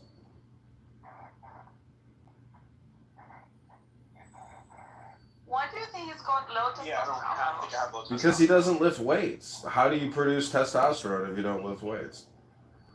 You could try being a man. So when I lift weights, I'm producing testosterone? Yeah, absolutely. How do you think muscle growth happens? And you don't think the brain produces chemicals? The brain probably produces 300 chemicals. But if I produce too much testosterone, then I will have a mustache. That's true. You could look like Simon's little effeminate pubic hair mustache. They call it a mustache. It gives him puissance. I will be watermelon stash. Wait, how am I getting made fun of by you? Because I'm here. I'm in the Super Clubhouse Friends. Good friends, they roast each other. They try to create some comedy, some drama. Actually, like an actual human. It's a very dry, boring conversation. Who do I roast? Anne, Randy. I don't roast Randy. I tell Anne to shut the fuck up all the time. That's about it. Wow. Does your girlfriend know you talk to women that way? I will say, if there's one thing about El Normo, he has corrected me on the way I talk to people, and I gotta agree with his. Really? What has he shown you? Just talking to a woman in a negative way is very weak as a man. So it's like, if you call yourself a man and a leader, why would you ever even bother talking, negatively towards a woman? Norm is always because some women are just retards like Anne. No, I'm not in disagreement with you, but I've just realized that if I'm going to break my character or my code, like, in order to denigrate or talk negatively to a woman, that's a very weak position to be in, Well, you always call us fatties. Yeah, but I feel like calling people fat asses should be the normal way to insult people, Like, if you're a fat ass, it's like, maybe you should go to the gym and diet a little bit, It's like a motivational insult. Yeah, and I'm susceptible to being a fatty. So, like, let's go to the gym together, fatties.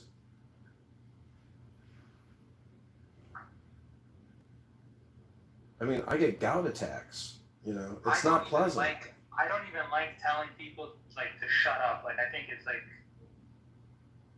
I don't even like. You hate it when I. Oh, I can't stand it. I literally can't stand it. I just like the way.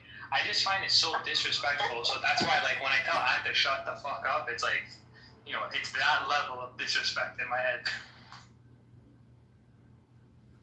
Yeah, so I'm gonna hate it when I tell people to shut up. Yeah. So that's why I don't roast anybody. I just tell. Well, I mean, I don't know what, like, well, your father, like, you can say whatever you want. I just don't like it. So Simon, are the Corsicans still like a lot of people are still like criminals in France today? I have no Aren't idea. they like the gypsies? I'm just saying the general consensus amongst French people is that they really don't like Corsicans and that they view them as like extreme radical, like terrorist people. They're separatists. But isn't your government like utterly insane? I mean, is Macron and his husband and just the entire Congress of France, aren't they just liberal insane people? Yeah, I mean, France is a fucking failed state, just as much as the UK, just as much as Italy, just as much as, you know, all the rest are Western. Corsica was like the murder capital of Europe in the 2010s. Not even surprised. Is it really a failed? Are they really failed states though, or is that just your opinion, Simon? I mean, they're honestly technically not failed states. I mean, they're not. They have no concept of upholding individual rights. Like relative to like, you know, maybe even 20 years ago, I mean, it's not even close. See, you're just being ridiculous. You've said nothing specific to give me any indication of what you so previously said was accurate. In the UK, people get assaulted, and then when you call cops, they can't even defend themselves because they've had their guns removed, their weapons removed. Laws making it more difficult to actually defend citizens' rights. Like, I mean, you know, you're smart enough, you read enough to read between the lines. But those are failed states. Okay, got it. Those are failed states. Okay, cool. Yeah, well, when the state actually, like, not even removes, diminishes their monopoly on force, and it makes it more difficult on themselves to actually defend. See, you're basically an opposite person, because first you're saying I don't agree with the draft, and now you're saying I don't agree that the state should be able, or you disagree that the state isn't able to use a heavy hand and get back. That's because he is an authoritarian. What the hell? Is it? It's Simon's world. Welcome back to Simon's Autistic Simon world. I gotta make some money, everybody, and make a video so I can take my pretty girlfriend to the Italian restaurant. Thanks for coming back to Simon's world. Simon's world and Pepe's world. He is doing a nice thing. Take her to a restaurant. Why do you have to shame him for that? I'm not. He's got a thick mustache. She must be so attracted to the thickness of it. Sometimes you sound like Simon, so if you think he's stupid, this is how you sound. This person's hilarious. Who are you talking to? I do not believe that the state should... Sam Francisco. I sound like Simon. Yeah, I don't know. He's apparently saying I sound right-wing. You can just kick that fire. I don't even know what I said is right-wing. I mean, what the hell? Pepe, do you want to be a campaign manager on the campaign to elect John Kitover to Congress? I'm in Arizona. Yeah, it doesn't matter. We're a decentralized group of super clubhouse friends working together for John Kitover's rise to power. Amazing. This is will to power, power of will. Going to help him. So I have Augustus. He's going to be my art director, and he texted me today saying, really? Yeah, he said he's broke, so he needs money. And so I told him that we are going to pass out the charity baskets and see if we can raise money for the campaign. And if we do, guess what? I'm going to pay you. So we're going to, and he's got a lot of followers, and he can put together big X rooms. So I think he could be my linchpin. And then you can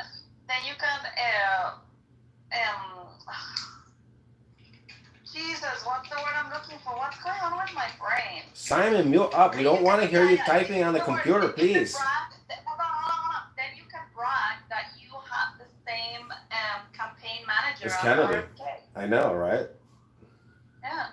So that's what we're going to do. And Thursday we're starting it, and it's Thor Day, so that's when we're going to war. And we will raise money, and then we will pay Augustus to create amazing videos for the campaign to elect John Kitover to Congress in the 16th District of Illinois. Going to help you? Yeah, So cool if yeah. he is. He says he's broke, so broke people need to work.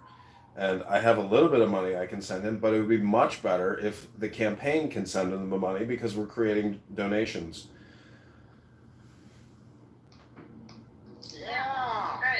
Because think about all the fucking Pepe. You spend a lot of time here, dude. Why don't you just do fundraising for the campaign, and I can pay you as a campaign manager? I mean, at least use your platform and your content to, raise money in politics, and we can probably beat this guy in the 16th District of Illinois because nobody really likes him. He's got no comments, no retweets. There's no interaction.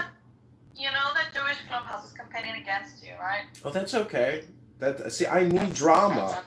If I don't have conflict. Oh, who is it? Where's Bussy? That's anti-Semitic. On your FBI. Yeah, Bussy's going to be a crisis actor too on the campaign. Read my full name. Say my full name. FBI July. FBI Bella Rambleson. You got the Rambleson disease, huh? He drove you crazy too.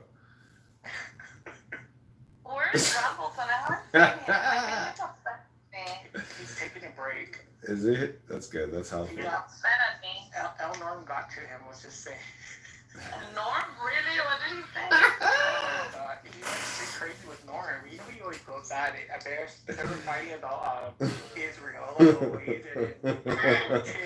Oh man, I wish I was there to film that one. I've seen them go at it for I'm not even exaggerating, over 2 hours. Just pure screaming.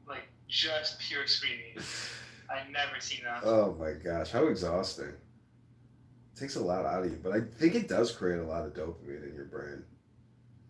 Hello, I love it. That's why I'm addicted to crack. Yeah. Yeah, you're a big offender. Well, Simon, we can make it happen for you. He has a girlfriend. Yeah, Simon, where do you stand on cultural degeneracy? That's an obstacle. David. Simon, do you want to be our French campaign ambassador? No, David is our campaign finance manager. Someone already said he doesn't like menage a trois. Can I be in charge of DEI? You're going to be our LGBTQ DEI CRT BLM campaign ambassador. You forgot the plus. Yeah. I could talk about Chicago studies. And Lou Jiz is our AI campaign strategist. You say Chicano studies or Chicago studies? Issa, you're going to get me the Latina vote.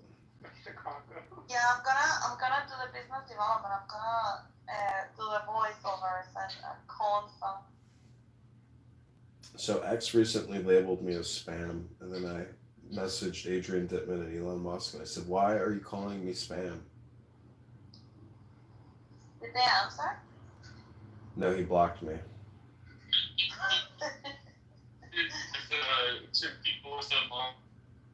Oh, you're in the Matrix.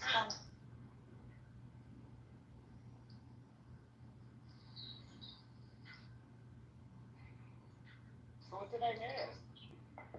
I don't know. Nothing. Total waste of time. Yeah, total waste of time. What? Do you like my profile picture? It's shy, AI version. It's shy? Well, that looks beautiful. You know, Issa, you really do cultivate quite, entertainment. I gotta say, your rooms are better than a lot of rooms. You really bring the room. And, Oh, wow. Roberto used to, contribute to the creation of these joyful rooms, but, you are the... Roberto? Robert Taylor, the ATM Bitcoin launderer. He's doxing him. He's doxing him.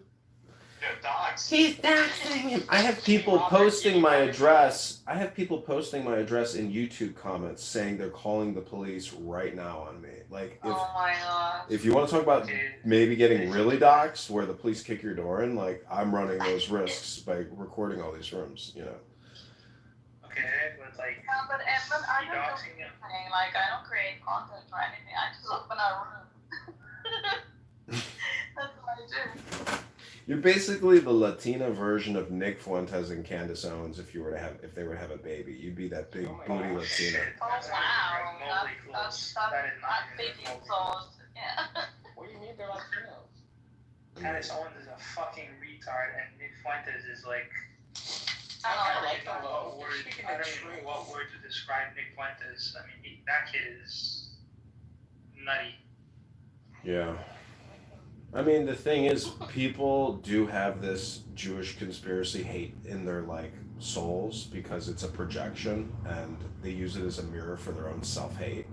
And it's just insane to consider that people create content based on that, and they are monetizing it. It's, but look at Pepe. Pepe creates racist hate speech rooms all the time, and he's been doing it for years. No education, no enlightenment, no transcendental type meditation. It's just low IQ stupidity. It's people hating themselves and then projecting it onto Jews. It's the stupidest of the stupid. My favorite quote regarding like the Jews is from Sartre when he goes, "If the Jew did not exist, the anti-Semite would invent him." Yeah. I love that. Yeah, but that's also it's the a thing boogeyman. for God. If God didn't exist, the man would invent it, and that's probably what happened. They have to tax someone for their problems, and they're easy scapegoats to jail. But see, every time I hear somebody make a statement on this app, I go, okay, the exact opposite of what they said is most likely the truth. Yeah. So then. So what I'm saying is, the Jews do run everything. no, what I'm saying is that man probably did not create God, but God created man. That's probably the more accurate truth. Which is to essentially say, look at the universe and just imagine it's one giant fucking connected, system that created this earth and our reality. I mean, I don't believe in the Jehovah's Sky In God. accordance to their nature, created the world. Yes. Yeah, That's right. That's right. God didn't exist, God would probably invent it. I mean, What? people didn't thank God. That's why God doesn't exist. It makes us feel better. It does make you No. feel better. Simon's right. You just have to grant him this one small little, nothing or everything came from nothing. That's it.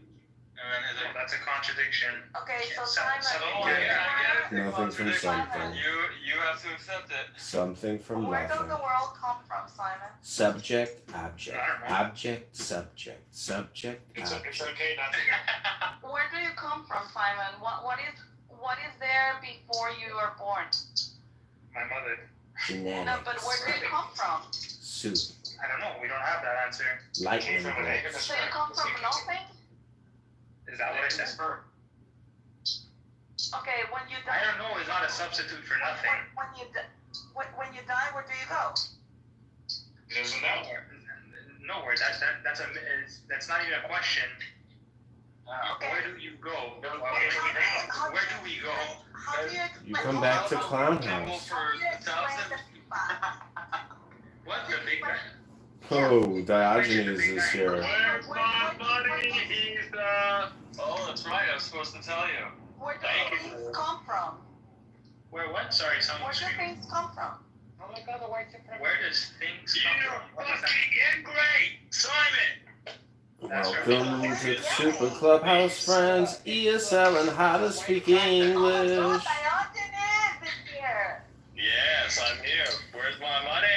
Abby's booty call. Honestly, because you've been so obnoxious, I was like, okay, when he's Is that what that's work? Yes. Yeah, you made it clear. You lost the bet. If he talks about God, I'm gonna send him the code for Amazon. Oh, geez. It's the person who wins this bet doesn't act the way I want them to act, and I don't have to. Where is that? Is that in the bylaws? I didn't have a copy of that. That's weird. You know what? You learn more every day. I'm gonna have to fact check that, but I mean, I guess I should take you at your word, right? You're an honest person. You wouldn't lie. Do you want your code?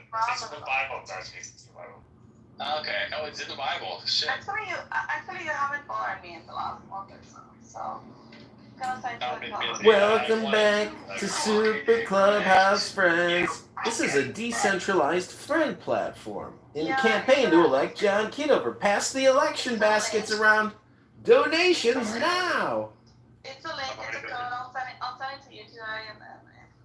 Thanks. Where's Abby Eba? Your booty call. That's what you said last time.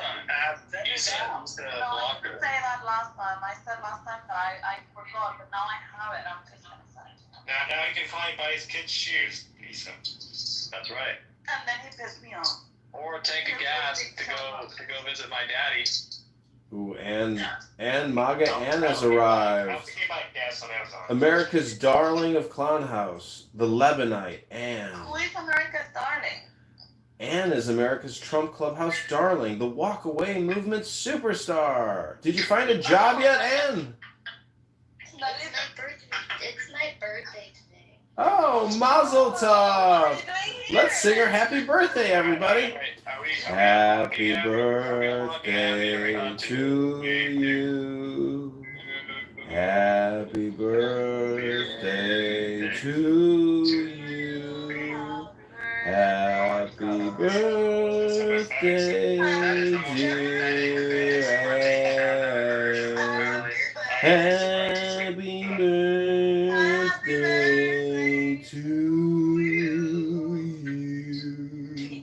What's your boyfriend's first name?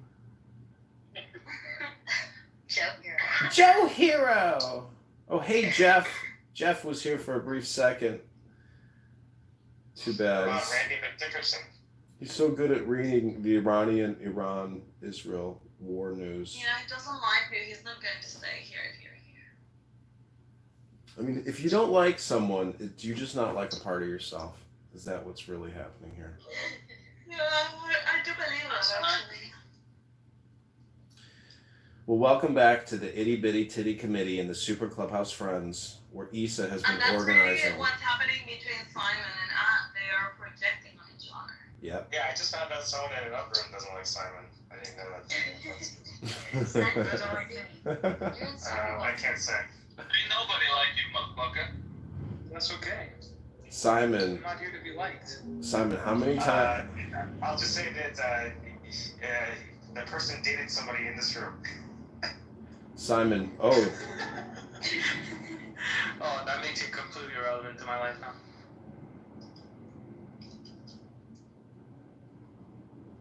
Chicago cheeseburger. So, Ann, do you want to be a campaign manager on the campaign to elect John Kitover to Illinois 16? Yes, please. Okay, great. Oh, my friend is here. How much do you pay per hour? Our friend. We pay minimum wage of $16.85 an hour. Where's my friend? I don't see him. Hello, my friend. Welcome to the campaign to elect John Kitover for Illinois 16. Oh, he's in the other room. Just tell him not to be gay. Why can't you take my slogan? I said it's fork it over. Fork it over. Fork it over, fork it over. Red Rover, come on over, Kitover. That's right. Wait, that's a really good slogan. Where are they? I know, I'm a genius. They're in the Itty Bitty Titty Committee. They're in the Super Clubhouse Friends. You may be blocked by Simon. No, Simon doesn't. It's such a shit stirrer.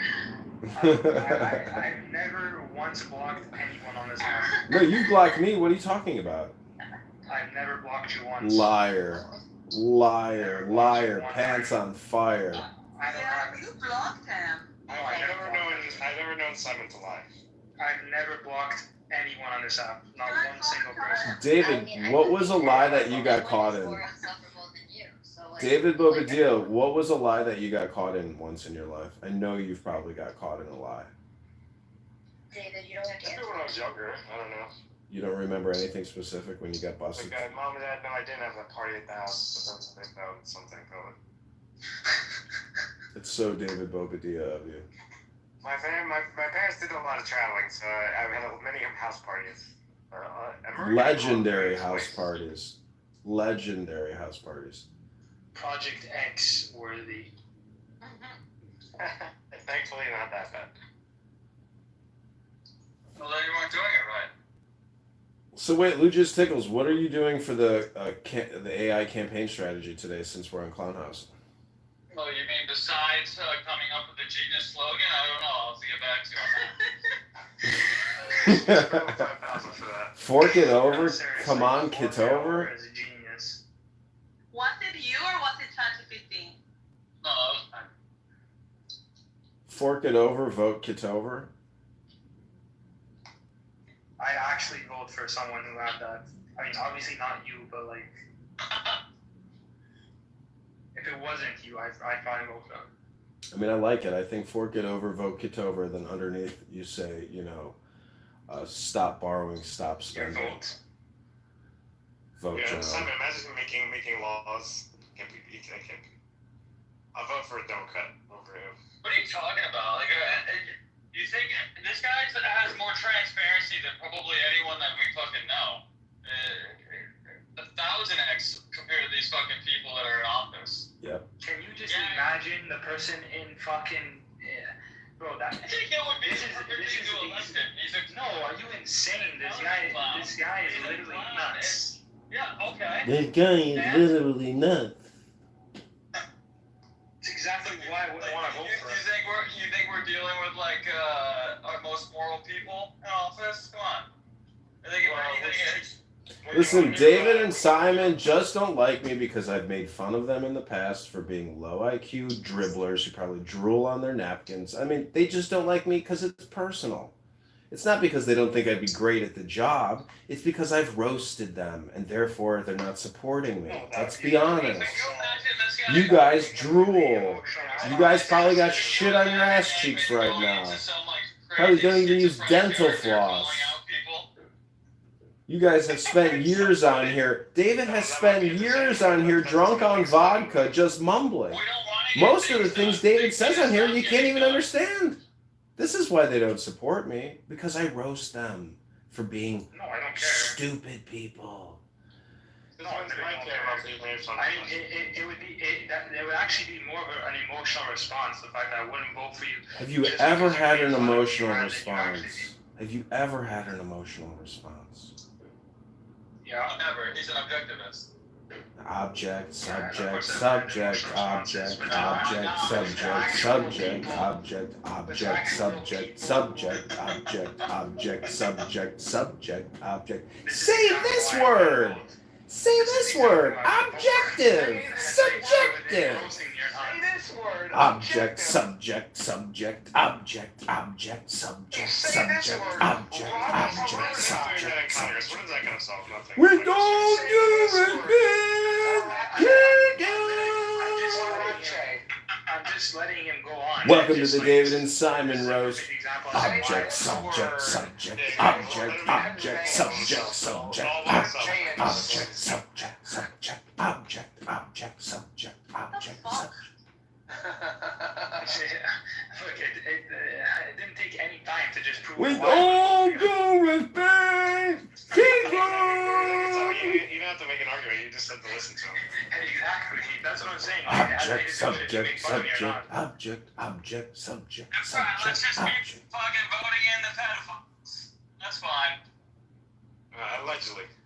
The point is, we can't keep spending money the way we have, and we have to cut the pensions. I'm sorry, everybody, but the world of fake money is a lie. We just can't keep doing it. We can't keep borrowing and spending. It's not fair.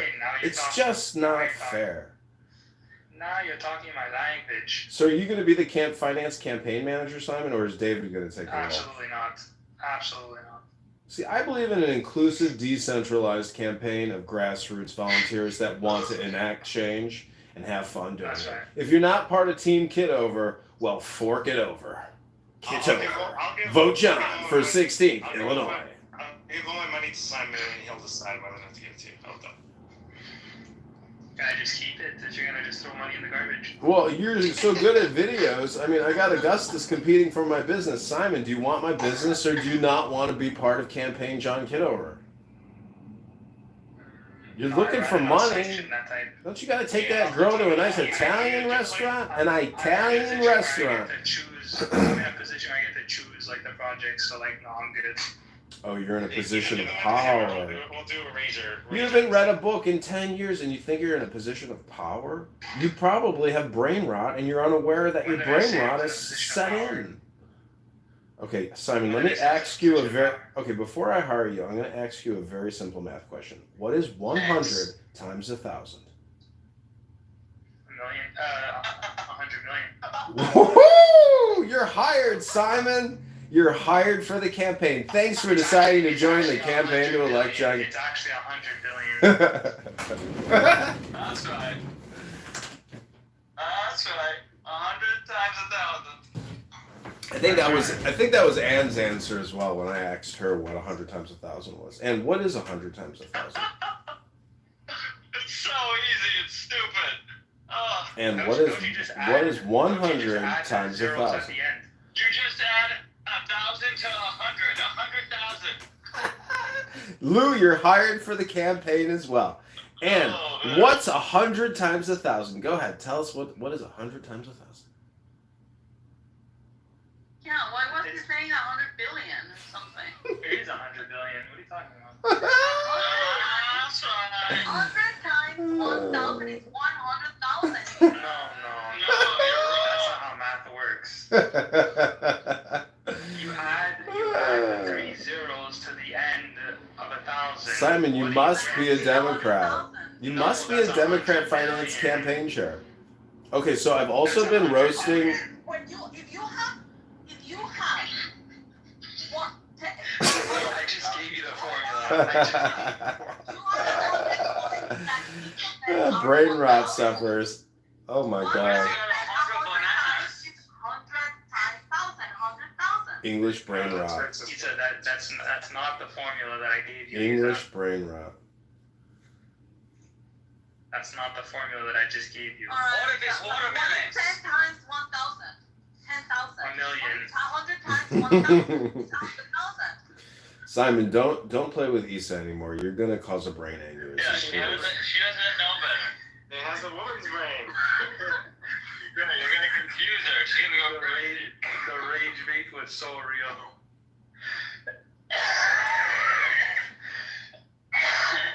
Oh, that sounds healthy. And that's what you get. That sounds healthy. Bless you, Simon. Are you double vax, triple boosted? Do like atheists have a higher uptake of mRNA spike proteins? Yeah. Makes sense. It does. Are all the atheists dead from the vaccine? No. Well, I want to thank everybody for coming to the campaign to elect John Kitover, a local town hall of decentralized campaign supporters. You are all invaluable in my content creation as we pursue power in the Illinois 16th District and take over from Darren LaHood, a big borrower and a big spender who told you all to vaccinate or we would never end this horrific pandemic. Don't trust the liars borrowing and spending your future and your children's future. Vote John Kitover now. Go to johnforcongress.com to join the campaign and send us 10, not 11, 10, not $9 right now to buy Google ads to defeat the rhinologist and vaccinologist, Darren LaHood. And remember, fork it over for John Kitover. Fork it over for John Kitover. Trademark Lou. That's right.